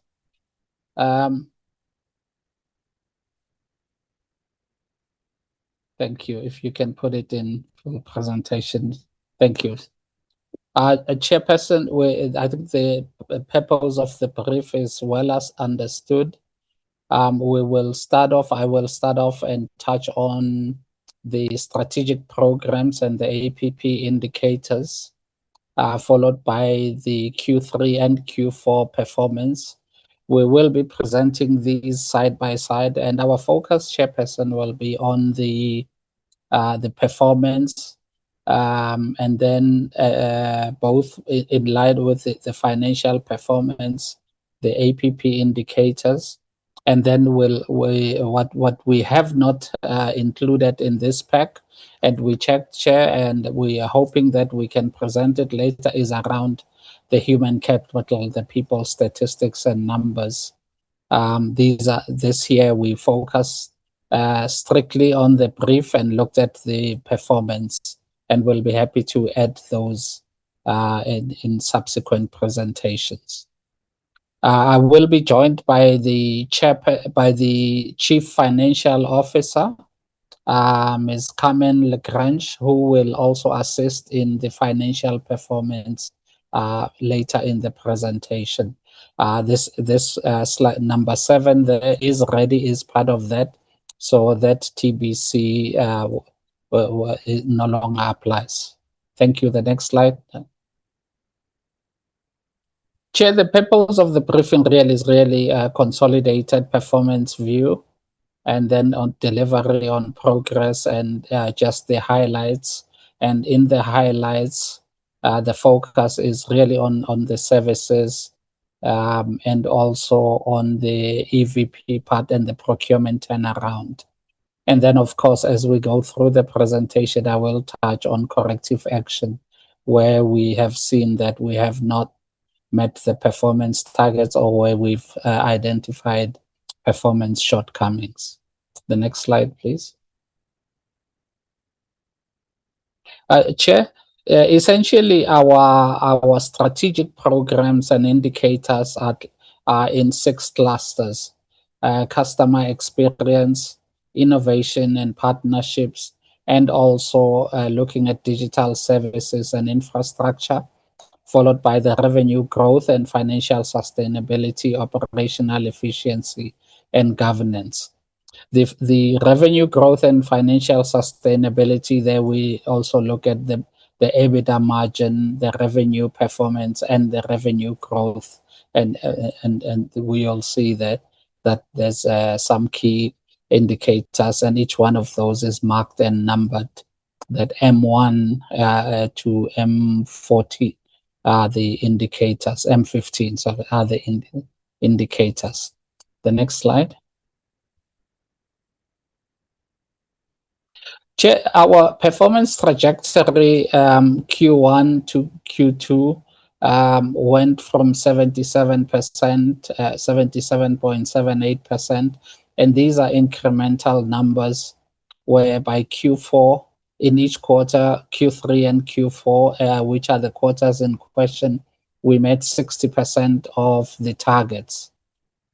At the end of Q4, Chair, this is where our internal audit does an assessment, a pre-audit assessment, and that number was marked down, and you'll see that the organization got 56.25% in total post audit.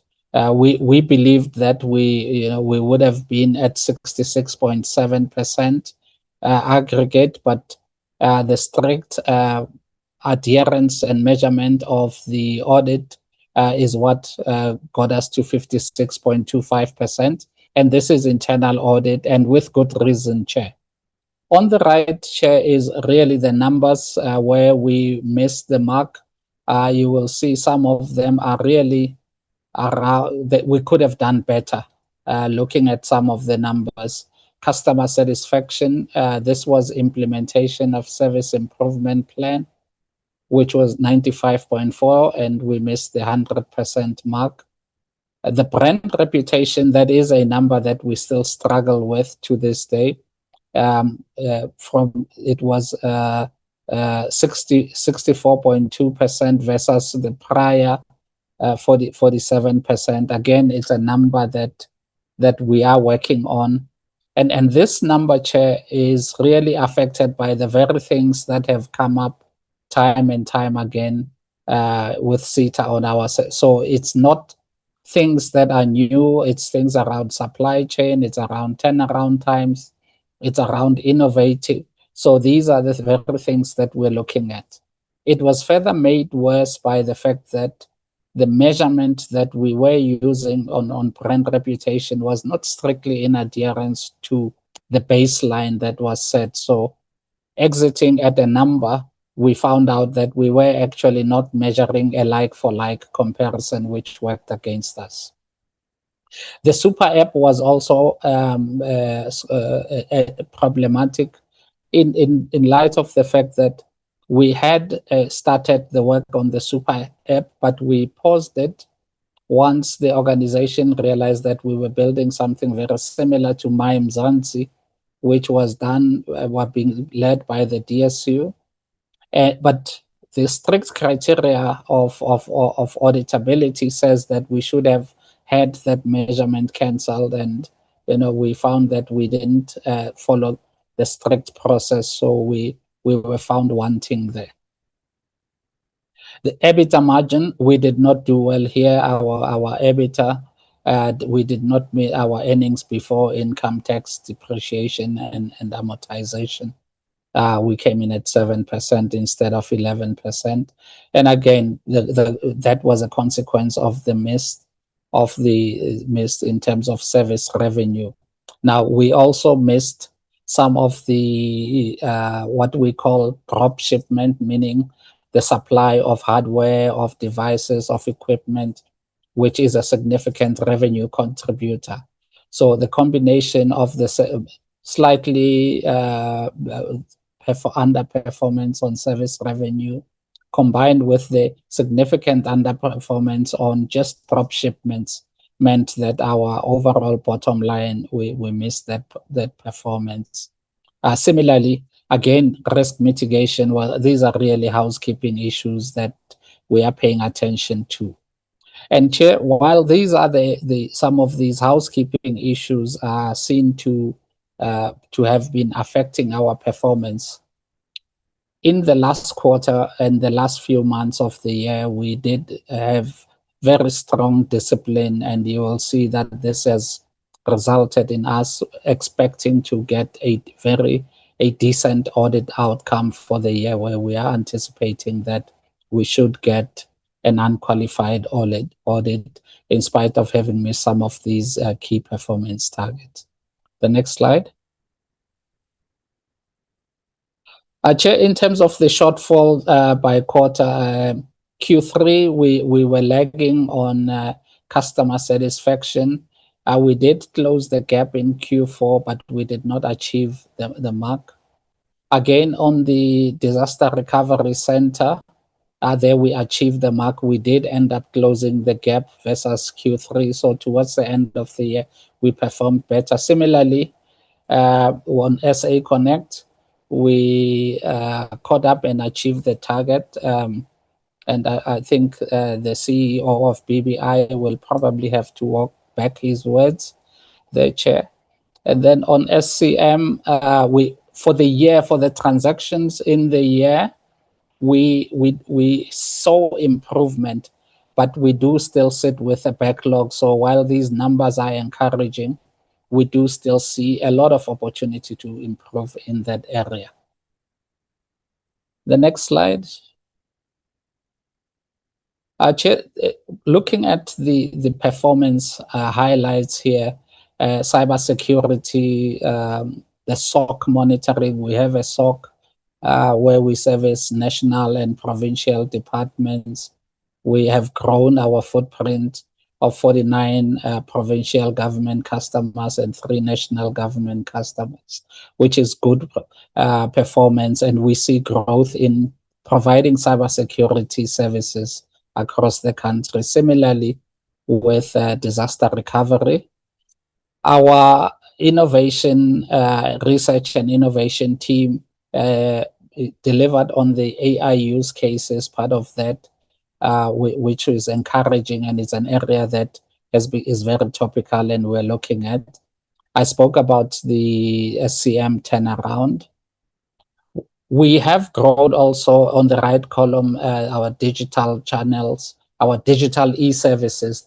These e-services are services that we build on our platforms to solve specific clients for specific department requirements. In the past year, this was e-submissions, e-examinations, e-DRS, and e-permit. E-permit is essentially the digital issuing of permits, which has shown good traction. And we're looking to grow that across all of the entities that issue permits. SA Connect site, we exceeded targets for the year. And then I spoke about the innovation as well. And then when it came to the employee value proposition and associated initiatives, we did drive a few career exhibitions, recognition and rewards, women in leadership, and also looked at leave policy and employee value banking. So these are initiatives that we drive to make SITA an attractive place to work. And there's a lot of work here that we still have to do going forward in order for SITA to be an attractive place to work. Next slide. Our focus going forward is going to be around customer experience. That remains an issue. We see an opportunity to focus on service improvement, strengthening our customer engagement. And this is underpinned by some of the services innovating, delivering at speed, delivering on time. We will continue to invest in the digital platforms and deliver those. That is an ongoing focus. And we're also going to be looking to also retire and innovate, because we see that we are focusing on the number of legacy platforms that are operated for government departments but operated by SITA. That is an area that we're going to be focusing on. Financial sustainability is key, both by looking to grow the revenue but also to manage the costs there. We expect the audit improvement to come out better. The CFO, our internal audit executive, chief risk officer, and everyone else, all the executive functions have worked hard to improve our audits, and we expect a much improved audit outcome. Our risk mitigation remains an issue, and we are closing the management letter points in the audit. We're filling critical leadership posts, Chair. We believe that we should have, with the CFO was announced, we believe that in another week we should have a permanent executive for supply chain management, at least having accepted the offer. Similarly, with the supply chain management and another executive. And we have 3 other executives that are in recruitment phase. So we're on track there. And then on operational execution, the SCM, not only are we looking to automate, to improve that, we're also rethinking some of the things we procure and how we contract to make sure that we relieve the burden on the organization. The next slide. Chair, in the next is the CFO will present here, but just touching on the next slide, which is the income statement. You will see that we had 2 things. One is that we did not meet our revenue target, and even more disappointing was that our year-on-year revenue declined. And this is reflected in our EBITDA number, where our surplus also declined. We got to 125.9 million versus 287.5. This is an area that we're looking at, and we expect to recover a significant chunk of the revenue going into the new year. And we have plans to do that. However, Chair, the comforting part is that the state IT agency, SITA, we remain a going concern and organization with a healthy balance sheet, and we should be able to come out of this on solid footing, and we have the resources to drive the growth going forward and to make sure that we can recover performance in those key areas. I will hand over to the CFO to take us through the rest of the detailed presentation. Thank you, MD. CFO, you have 5 minutes, so please speak to the highlights. Thank you so much. Thank you, Honourable Chairperson, and good afternoon to the members of the Portfolio Committee, to the Chair of our board, SITA, and our members, as well as to all the colleagues on the platform.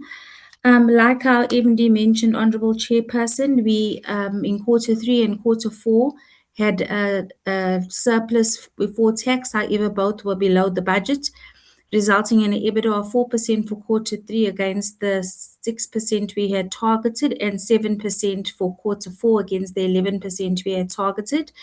If you look at key highlights on this income statement, Chairperson, you will note that the main reason for the decline in that EBITDA and also subsequently in the losses was around services revenue, which we did not achieve. So we achieved 4.5 billion against the 5.2 in Q3 and 6.4 against the 7.4 billion target in Q4. And although, Chair, you'll notice that we did make good margins in terms of our gross margins, ultimately, the loss in revenue, which was the result of a number of things, which MD mentioned. One was unrealized opportunities that did not materialize, reduced SLA values against some of our key clients like the SABC and the DOD, and then also lower consumption-based services and a slower customer uptake despite the revised tariffs.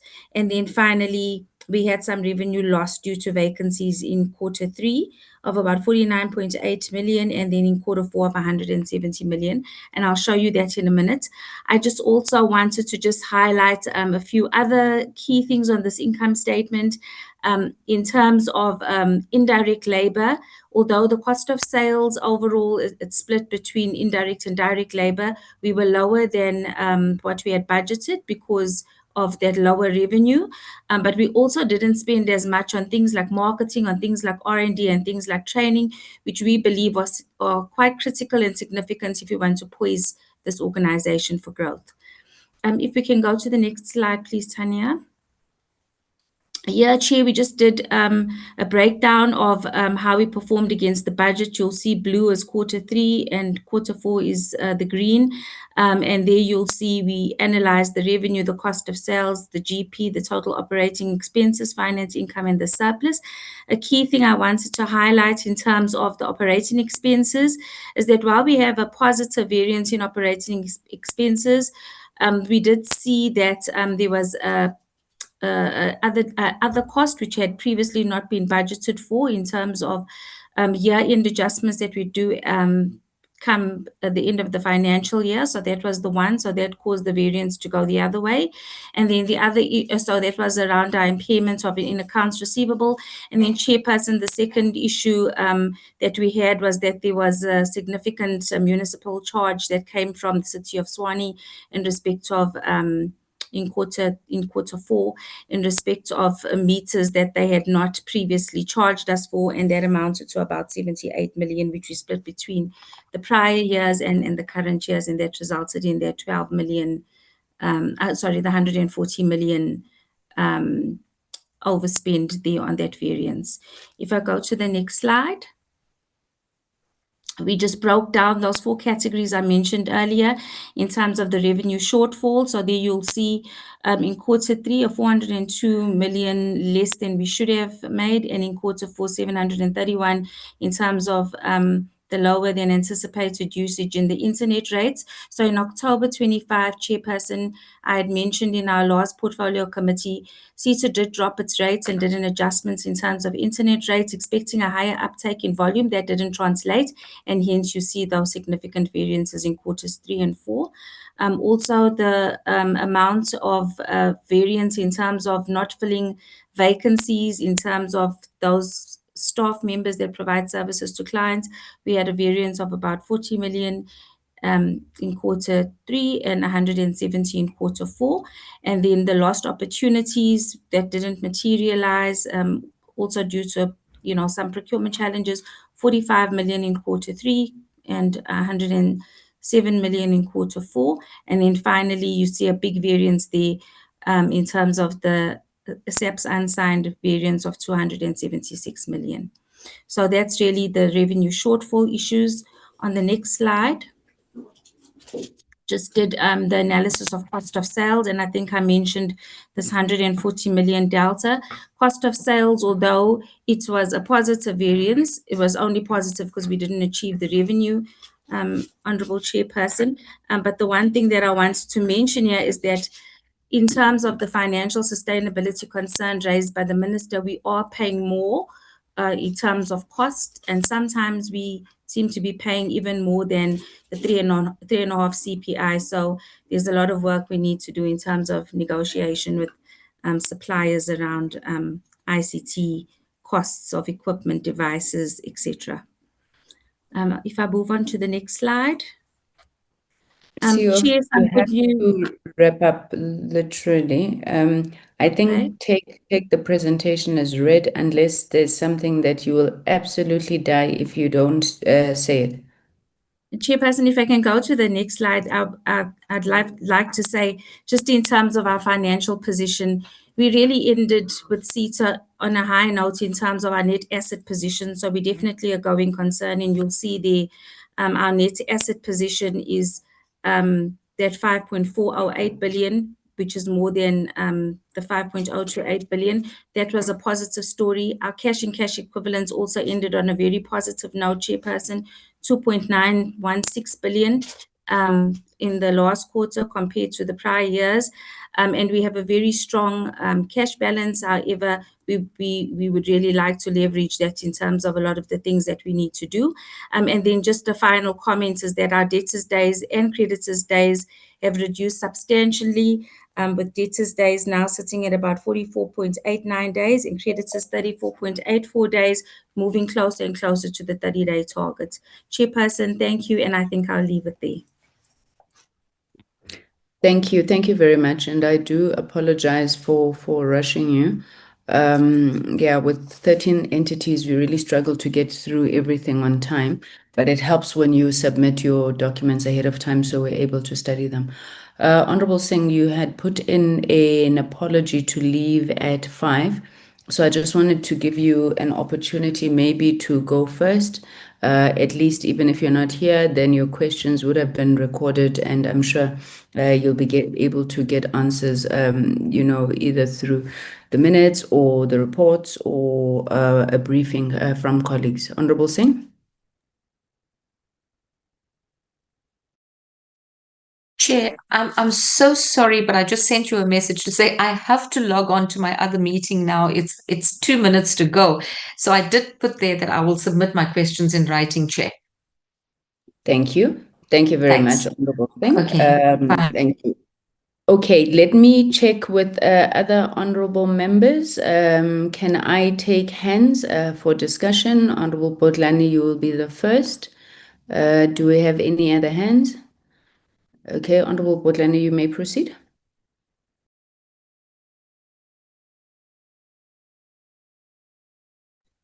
Oh, now I'm speaking to myself. Good afternoon, Chair. Just another reminder about the productivity of a Friday afternoon. But Chair, thank you so much for the presentations that we have received. And I have more You had your comments than video on, questions. Honorable Botlani, and then you switched it off. Thank you. Yes, I do appreciate that. I'm required to have the parliamentary background, and I do not have that. That is why I'm switching it off, Chair, if you don't mind. You may proceed. Chair, I think for me, there's a sense that Sentech sounds less stressed, which is something really that is to be welcomed. With everything that has been said and done, I think it's still necessary for us to really be taken through on the SABC Sentech debt. I do appreciate that there was a meeting on the 17th of June, but I do not quite get a sense of what the outcome of that meeting was. And I think maybe in future, Chairperson, what we should do is also try to pair together Sentech and SABC so that when we speak to the one, the other is in the room until this impasse is addressed. Because sometimes it feels like you're speaking to one person, they're saying one thing and the other one says another. But I think it would really help us to really zoom in and focus on the SABC Center debt specifically. And Chair, I think on SITA, I take the point they make that they've got on brand reputation 64.2 versus 47. I'm going to say it's 47. I don't think it's 4.7. But Chairperson, I personally have been inundated with media queries about the performance of SITA as a preferred service provider for IT government. And I have done my best to really say to the media queries that SITA is turning a corner. Like we have seen, we've got a new MD, we've got a new board, and that really just give hope in terms of what SITA can achieve. But I worry about how deliberate SITA is in terms of ensuring that customer satisfaction is something that they are obsessed with. Because I don't think the status quo remains where SITA was automatically the desirable service provider and it had a lion's share of the market share of IT services. I don't know how far the new leadership is going to be obsessed with making sure that SITA really does position itself and that its reputation is something that they really are going over and above, because I have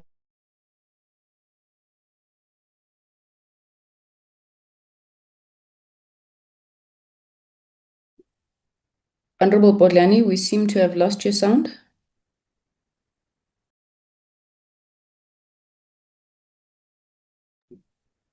Honorable Botlani, are you still there? Yes, I'm still here. Sorry, we lost you for a bit. Okay. Yeah, we last heard you when you were saying you don't know how much the new leadership is going to be obsessed with something.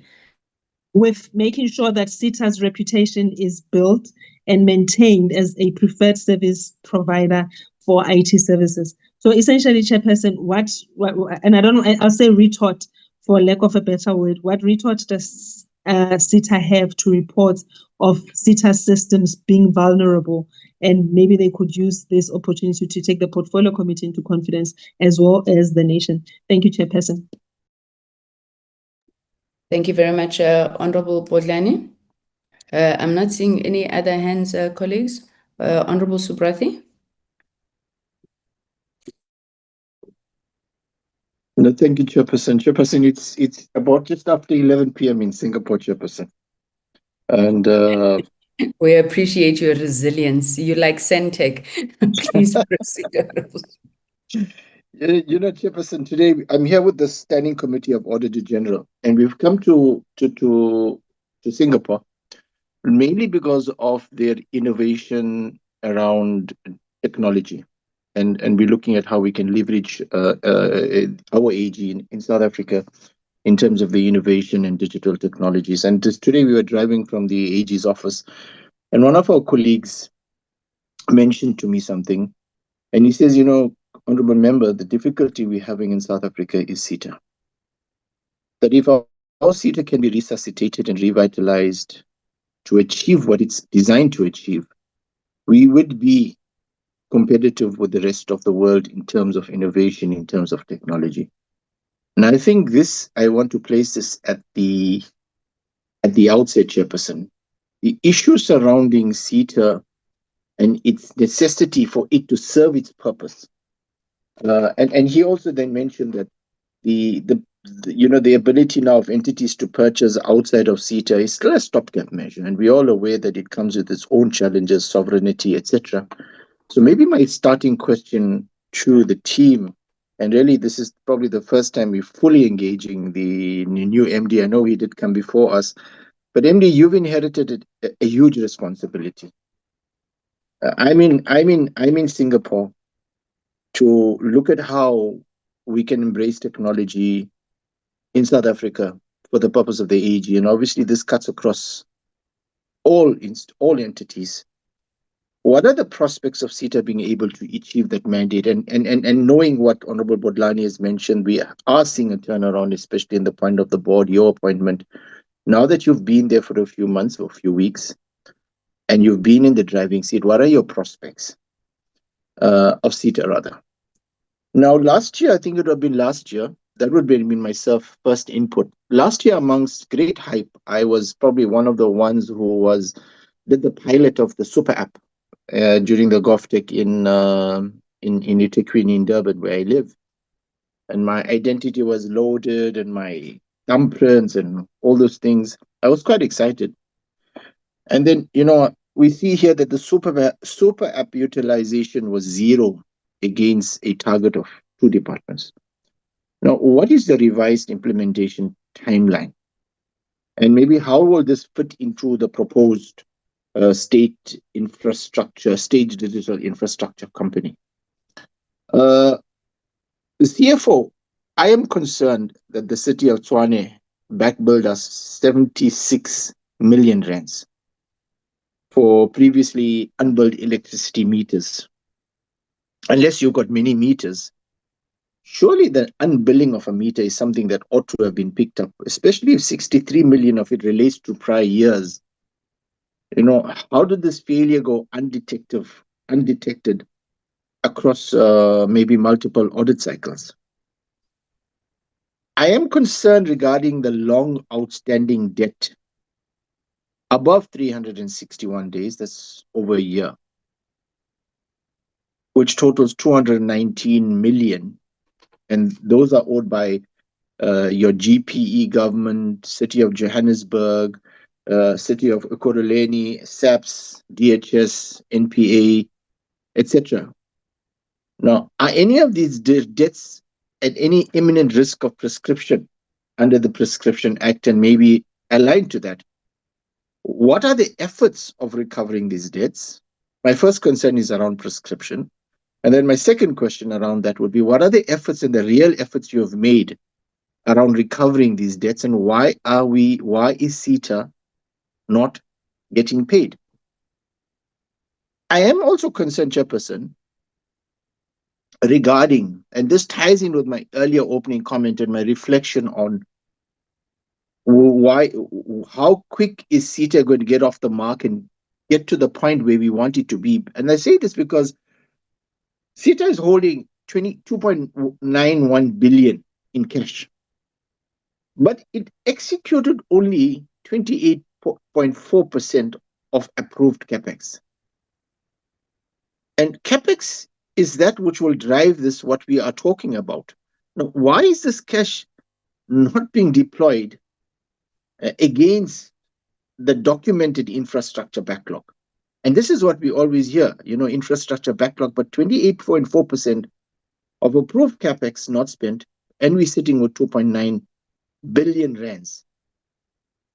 in the bank.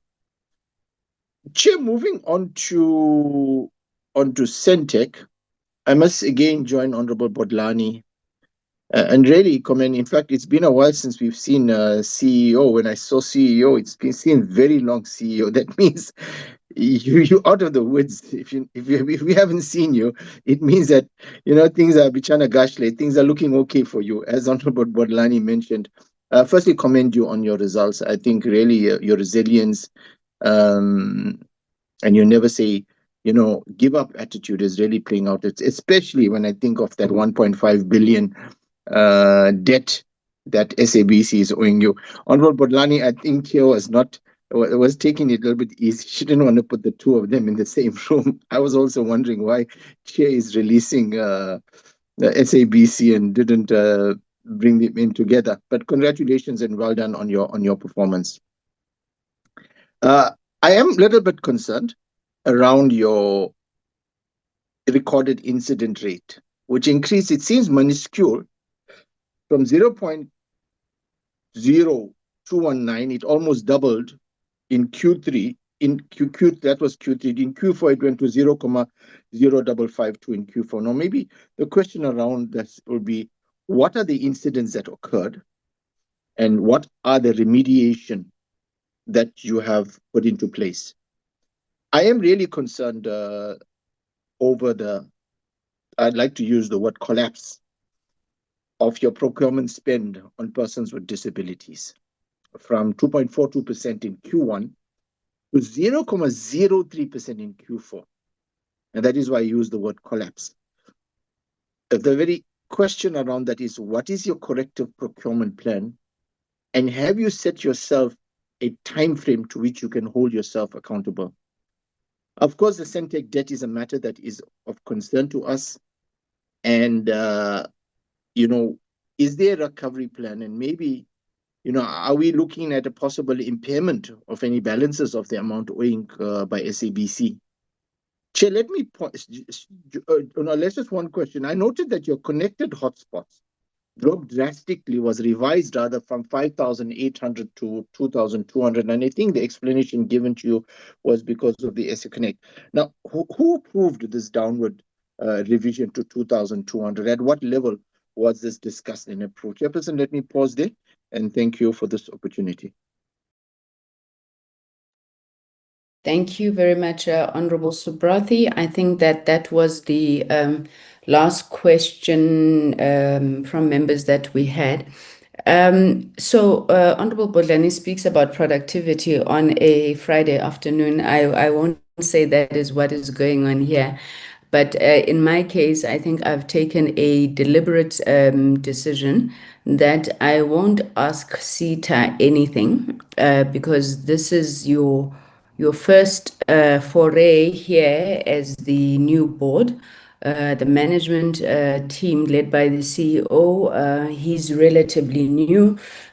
So I want to give you an opportunity to go and really just, look through some of these things. Obviously, many of them are not pleasing, but having said that, we do realize and appreciate that you're taking a stance that, some of these challenges can be overcome.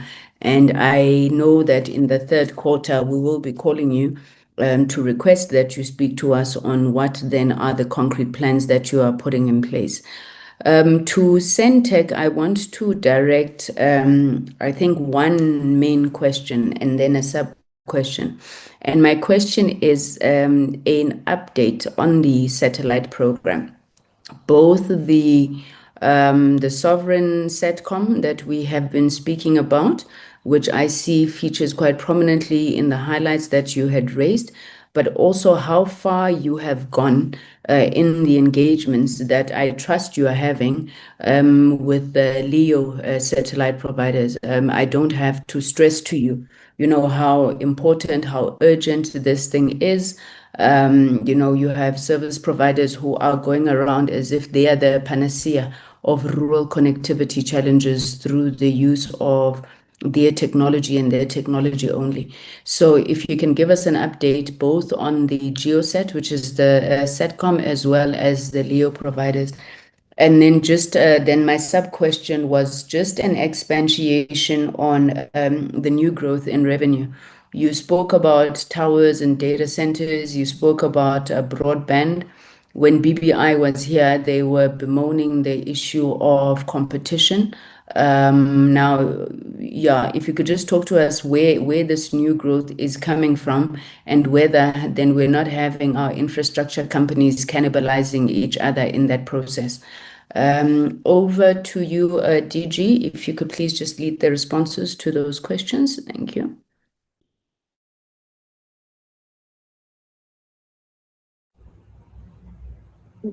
Good afternoon, Chairperson.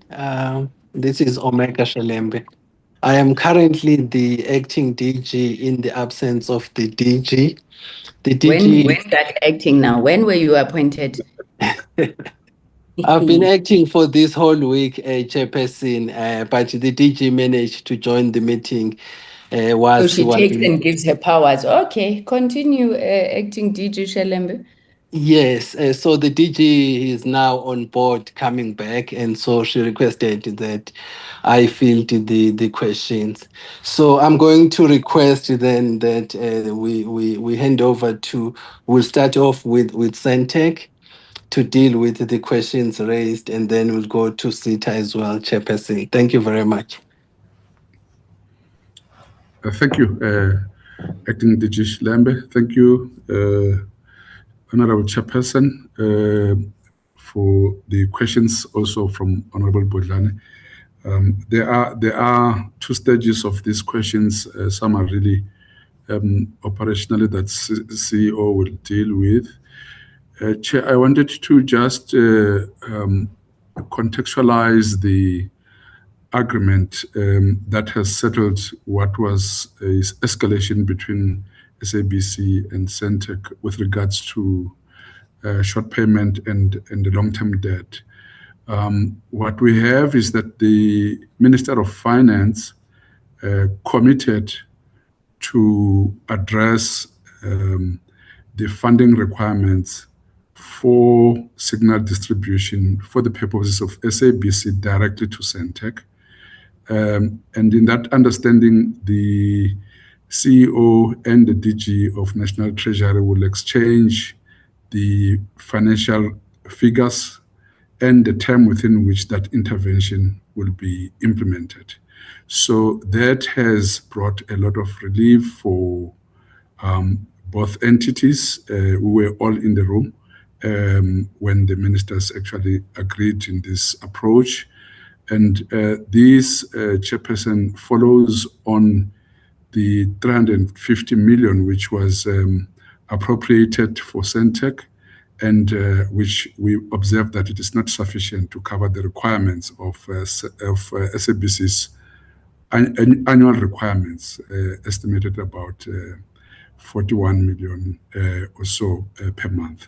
So this is, in essence, at high level, and CEO can come in. Operationally, we are hoping CEO will update the board after the agreement he would have reached with the National Treasury, particularly on the term of that intervention and the quantum for that. We all trust the commitment given by the minister. Thank you. CEO, I think you can handle the rest of the other CEO questions. Thank you. Thank you very much. Thanks the Portfolio Committee for the questions as well. I think starting with the Director's Parliament Member Sobrathi's question in terms of our numbers on recordable incidents, a doubling. Yes, we record all incidents, and in some instances per month we would have recorded one incident there, but for the outer quarter there were 3 incidents in total. So that's why it will multiply those manifolds, Director Sobrati.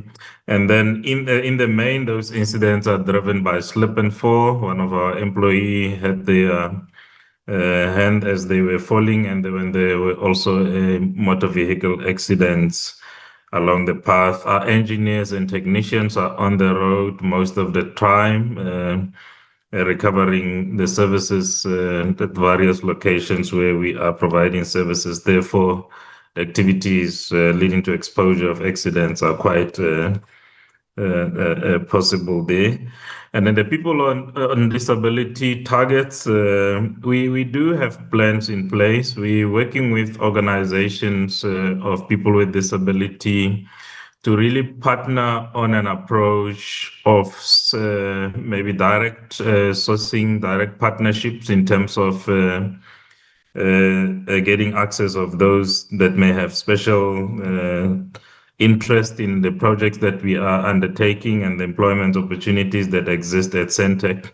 We believe this year's approach will yield positive results in that it is different than direct collaboration with those institutions members. And then the Sentech that the chair has touched on that the work is underway, and I think indeed we are a bit relieved to that undertaking given by the Minister of Finance. Sentech and National Treasury and the department are working on providing the information. We have shared the details, and we await National Treasury to guide in terms of what is the plausible approach in dealing with this issue. And we do not take light the gravity and the importance of the public mandate that get exposed as a result of this challenge that we are facing here. So while we are relieved, we're still concerned about the long-term sustainability and the funding of the SABC. We do believe strongly that this challenge must get a permanent solution, Chairperson, for us to be sustainable and create the certainty that is needed for both entities. But I think we will continue to update the committee in this regard. And then the other question was the 2,200 projects, the downward. As the CFO was reflecting, there was a rollover process that led to delay in the access of the funds. The monies were only released in December 2025, therefore leaving us just with 3 months performance period. Obviously, one could not deliver on the same target that you would have planned to deliver over 12 months when you left with 3 months. We then had to review that with the project teams and the department downward chair committee members to what is practically achievable within the performance period that was available there. And then, Chair, your 2 questions in terms of the satellite program. The strategy has been finalized and tabled with the Minister. What we're busy with now is to explore the funding options available to us. We have to engage different funding institutions. We do strongly believe that government should hold shares in the satellite itself for that sovereign control. So that's where we at, Chair. We're still highly committed to building a communication satellite for South Africa in light of the technological sovereignty and self-reliance. ICT capabilities remains quite key, and we continue to entrench that from a Sentech point of view. Our key focus and outcome for this specific one is really to strengthen our capability as a country. And the LEO's capabilities as well, we are focused on that and has been building capabilities internally with the partners that stop. we have. We want to say hello. We want to say hello. They must come and wave. We want them to come and wave and say hello. So we've gone out, Chair, on a partnership model where we have invited prospective LEO providers to partner with us on the same model that we have been using for many years with provision of satellite capabilities there. And to this effect, we have partnered with one LEO provider and are providing LEO satellite connectivity capability and all the associated capabilities or working on those products in that regard. Shall we remain open? We believe very strongly as an institution that the LEO capability remains a future relevant capability.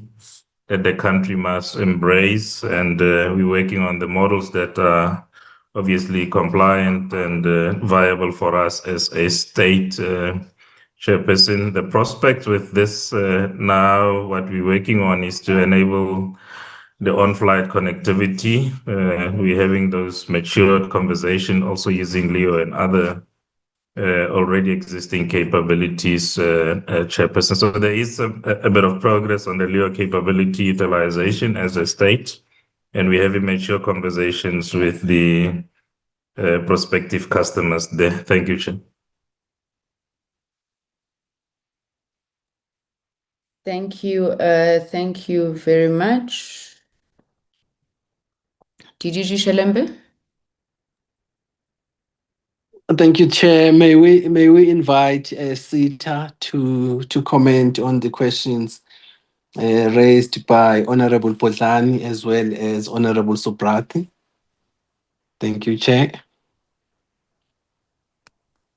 Thank you very much. Chairperson, you're very, very kind.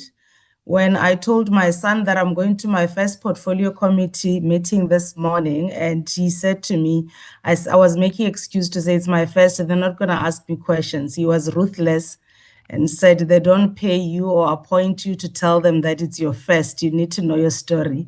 So I'm going to attempt to respond in giving assurance of where we are.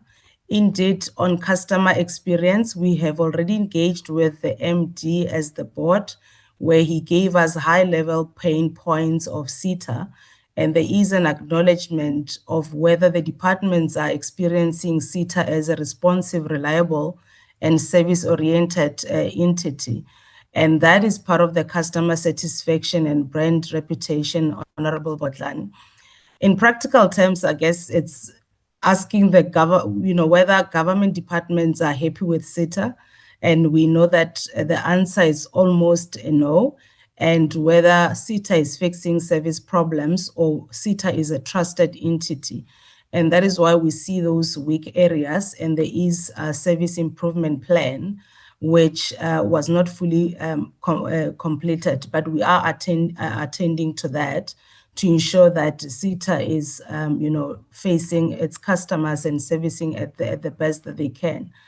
I'm not going to try and answer the other questions, but I just wanted to say I agree with Honorable Member in terms of we agree that SITA is central to SA's digital transformation and digital sovereignty agenda. And our role is not only to provide ICT services, but also to become the digital infrastructure partner for government. And we've seen that in the fourth quarter, where we have demonstrated signs of stabilization, where we achieved 9 out of the 15 APP targets, which resulted to the 60%. But I think with that full achievement, Chair, in both innovation and partnerships and operational efficiency, we are making effort and watching that very carefully. And really significant progress was also made with the AI pilots, the cybersecurity, which is very critical and close to our heart as a board, and also the SA rollout connect, and the disaster recovery capability. However, we do acknowledge that this performance is not yet where it should be, and the principal constraints really remain in procurement delays, historical operational inefficiencies, and of course the vacancies and implementation bottlenecks. Definitely, the turnaround strategy, the MD has given us assurance that they are looking into accelerating procurement, strengthening the governance, and really improving the customer service. I guess in a nutshell, the board is really focused in making sure that we address all of these issues.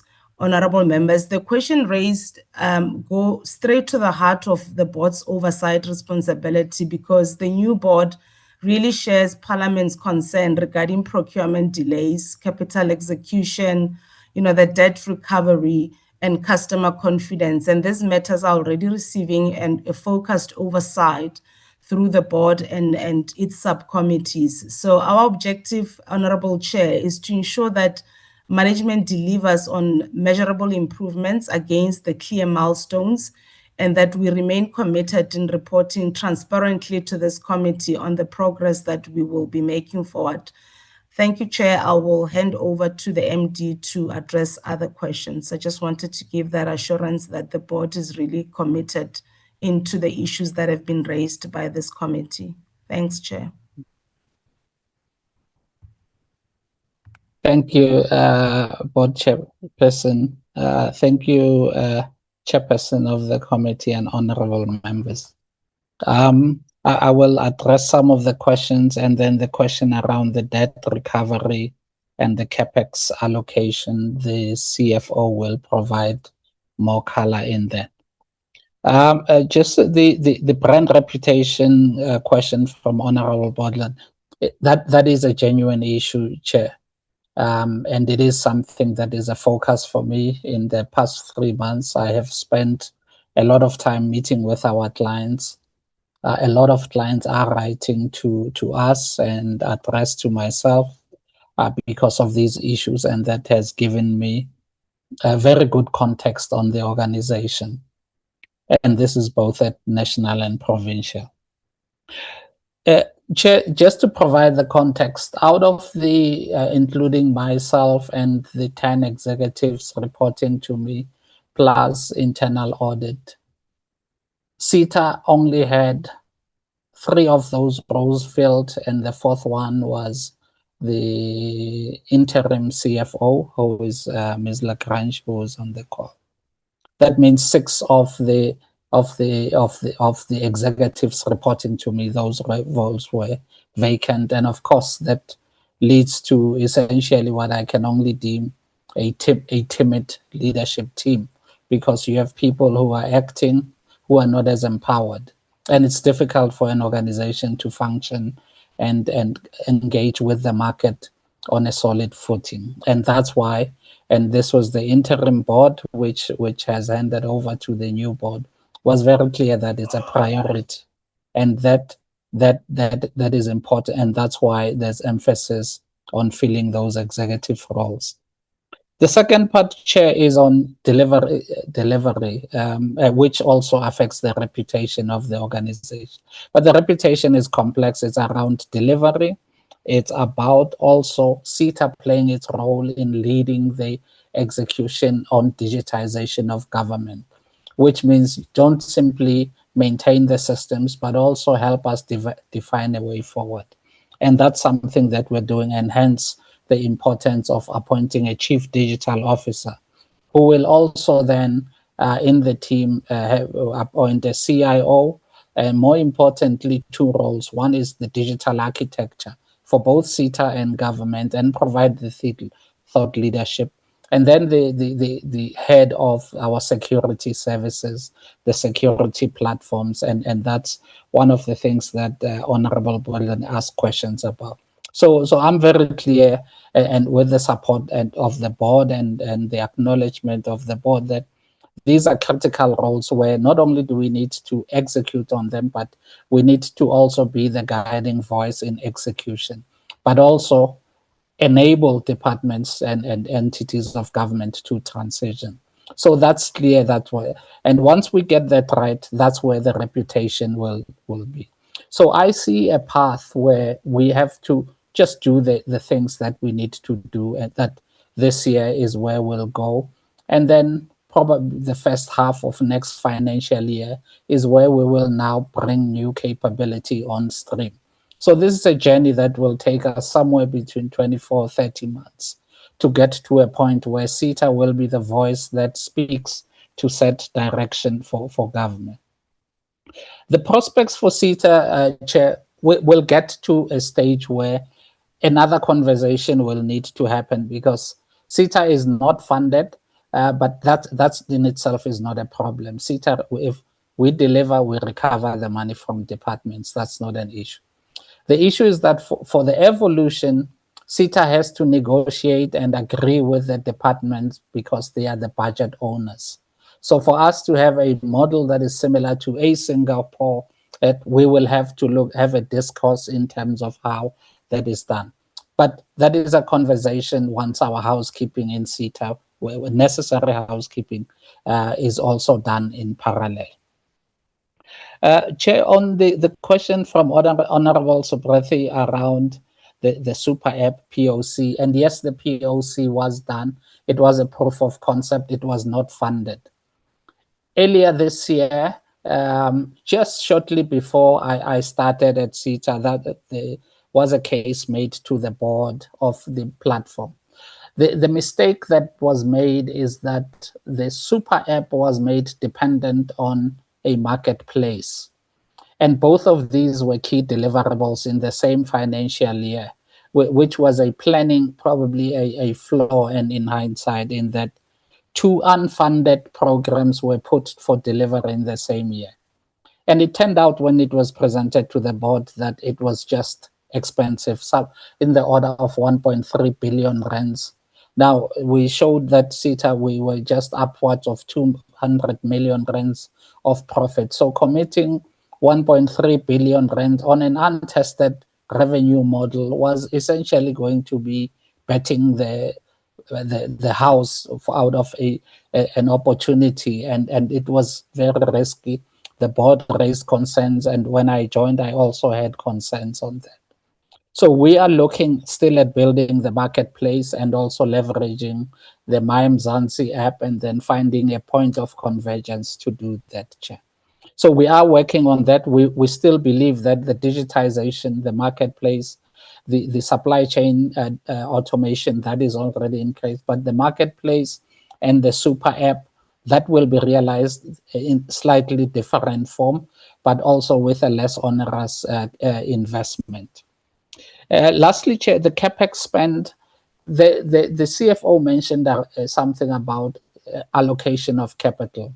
And that is something that we're going to do. A lot of our infrastructure needs to be renewed, and it's also part of our employee value proposition. So we're looking at that, executing on that for SITA, but also we're seeing that executing for SITA separate from executing for clients, we need to manage those two processes differently, and that was also one of the flaws there. So we have a handle on that, and we're working on that. Chair, in the interest of time, I'll hand over to the CFO to just give an update on the debt recovery. I think she touched on it on debtor days, but I'll allow her to just provide the full context. Thank you, Chair. Thank you, Honourable Chairperson, and thank you, MD. To respond to the issue on the debt, I think if you look at where we landed in Q4, which was 1.42 billion, compared to Q3, which was the 1.362 billion, in terms of absolute amounts, SITA did do better. And if you look at our age analysis, Honourable Chairperson, you will see that we've got 66% of that debt that's sitting in current and 30 days, which means that we're bringing our debt forward, and we have less in the aging buckets, in the older aging buckets, which is the over 365 days. So with respect to that, and also to respond to the question asked by Honourable Subrati, one of the things that we've been doing so that we do not have any prescribed debt, we have taken steps to interrupt the prescription by filling legislative papers, and we're also going through arbitration, because we're very mindful of the government-to-government relationships that SITA has with its customers. So I think on the debt, I'm comfortable that we are really managing the debt, and we are making sure that we bring in the old debt and reduce the debt from prior highs of 2.6 billion 2 years ago, and even 1.6 billion in the prior year. Also around that, we've got an accounts receivable policy, which we spoke about at the last meeting, and we're engaging with our customers on that. And then I just wanted to answer the question around the City of Tshwane. On the City of Tshwane, that debt wasn't undetected. We knew about the municipal charges, and in fact, SITA was paying for the municipal charges based on estimates, because City of Tshwane wasn't giving us invoices. The city then came in and they did a reconciliation, and they evaluated what we had paid. They gave us then a consolidated bill, and I want to say diplomatically, Chairperson, we agreed with the assessments and the calculation, and we paid based on their calculation. And hence those bills that came were based on the fact that they had broken meters that we had not included in our calculation. And then the final point on the CapEx, like the MD did say, SITA has aging infrastructure. That's the first point. Some of our buildings are more than 25 years old. And in terms of our hardware refreshes and our infrastructure renewals, we've got data centers and switching centers, which in the past was paid out of OPEX as opposed to CapEx. And so that's something we're looking at. And the reason for that is that at the end of Q3, we were spending about 10% of the CapEx budget. At the end of Q4, I think we managed to get up to about 30%. However, that's an area that we're going to have to improve because there was no rollover of the CapEx budget in the past. Now there is. And as a result of that, when one looks at business cases, you need to reevaluate in terms of what are the new technologies, are we correctly positioned for the next couple of years? And those considerations that together with the MD and a team we have called our project investment committee, we look at those decisions. So we will look to improve that as we do the infrastructure upgrades as well as the refreshment equipment refreshes in terms of data centers, switching centers, and our just general infrastructure and facilities. Thank you, Chairperson. I hope that's covered the 3 questions.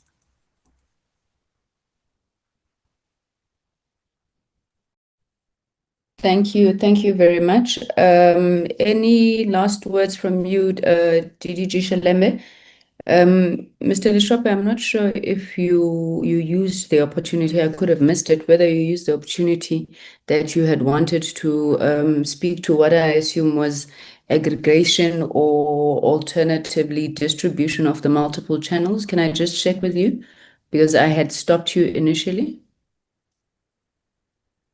Yes, you're right, Chair. I had not addressed that part, so I can just update the committee on it. I think the DG wanted me to just update the committee on what the total number of channels are on digital platforms, as it was a question that was raised during the SABC presentation. So on both MAXes, the highway, digital channels, highways that we have deployed, there is a total of 16 TV channels and made out of the SABC community broadcasters and media, and I think specific for the SABC, there are new channels there. Indeed, I think that was the question as to whether there are new channels coming on board on that specific platform. So the SABC has about SABC channels, about 8. It's 1, 2, 3, education, anchor, the high and sports, and the 19 FM channels included in the platforms there. So I think there is emergence of new channels from the SABC to really strengthen and bring in about new content there. Thank you. Thank you. Thank you very much. DDG Shalembe, can I assume you have been covered? I think I'm now bordering on abuse of the members. Are there any other items that you think remain unanswered? Chairperson, I think we are covered as a department. Maybe just perhaps to add 1 or 2 things.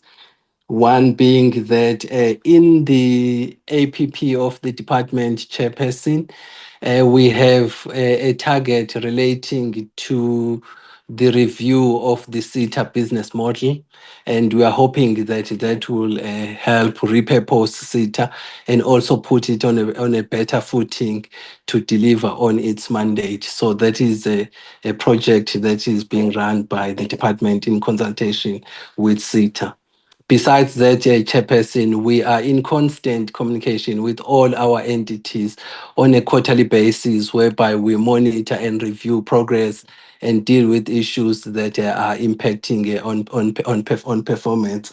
And in our strategic plan, again, we have a target which says by the end of the strategic plan period, all our entities need to be achieving at least 80% of their target, and we are assisting them then towards movement in that direction, Chairperson.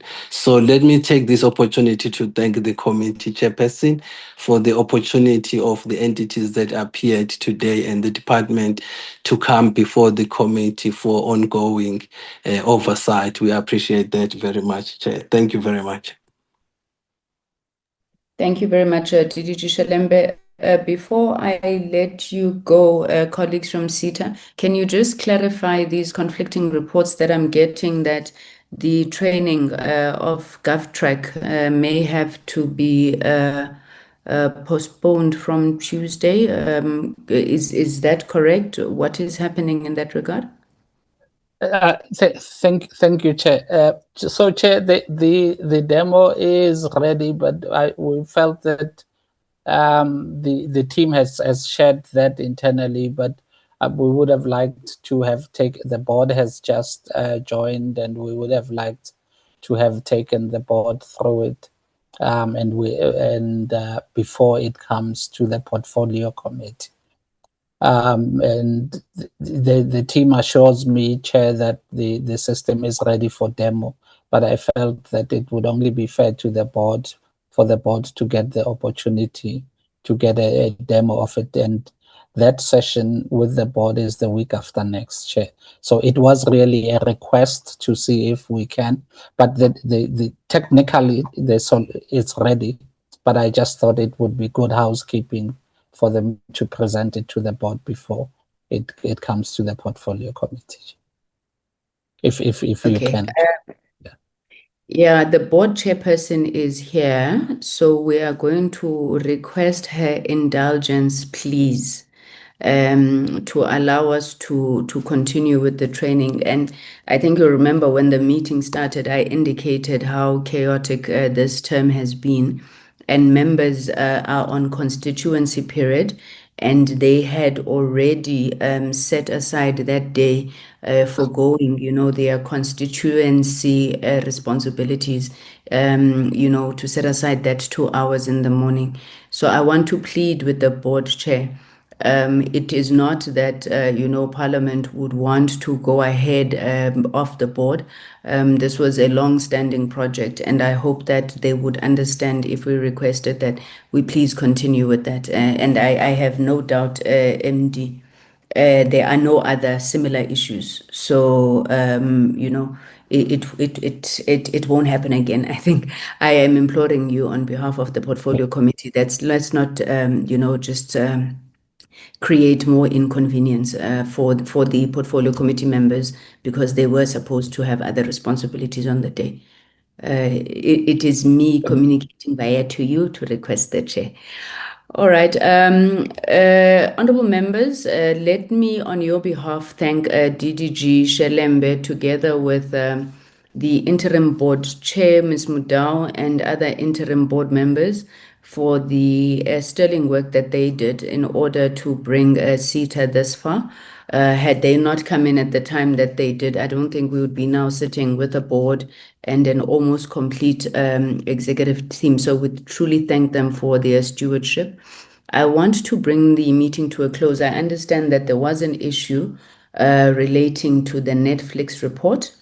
But because Honorable Subrathi is clapping because he's tired, it's almost midnight in Singapore. I hope that you'll allow us to defer that item to next term. And we are truly going to try, members, within the constraints that present themselves to ensure that our program is a lot more orderly with sufficient time in the next term. But let me wish you I can't wish you a restful constituency period. I know all of you are busy canvassing, working towards elections, got constituency work to do, but we will meet on Tuesday in the training and then thereafter in the next quarter. So I think the meeting is adjourned, and thank you so much as always for your cooperation and participation in the meetings. And thank you to the new board of SITA and Sentech's old board for participating. The meeting is adjourned. Colleagues, have a wonderful evening further. Thank you. Thank you, Chair.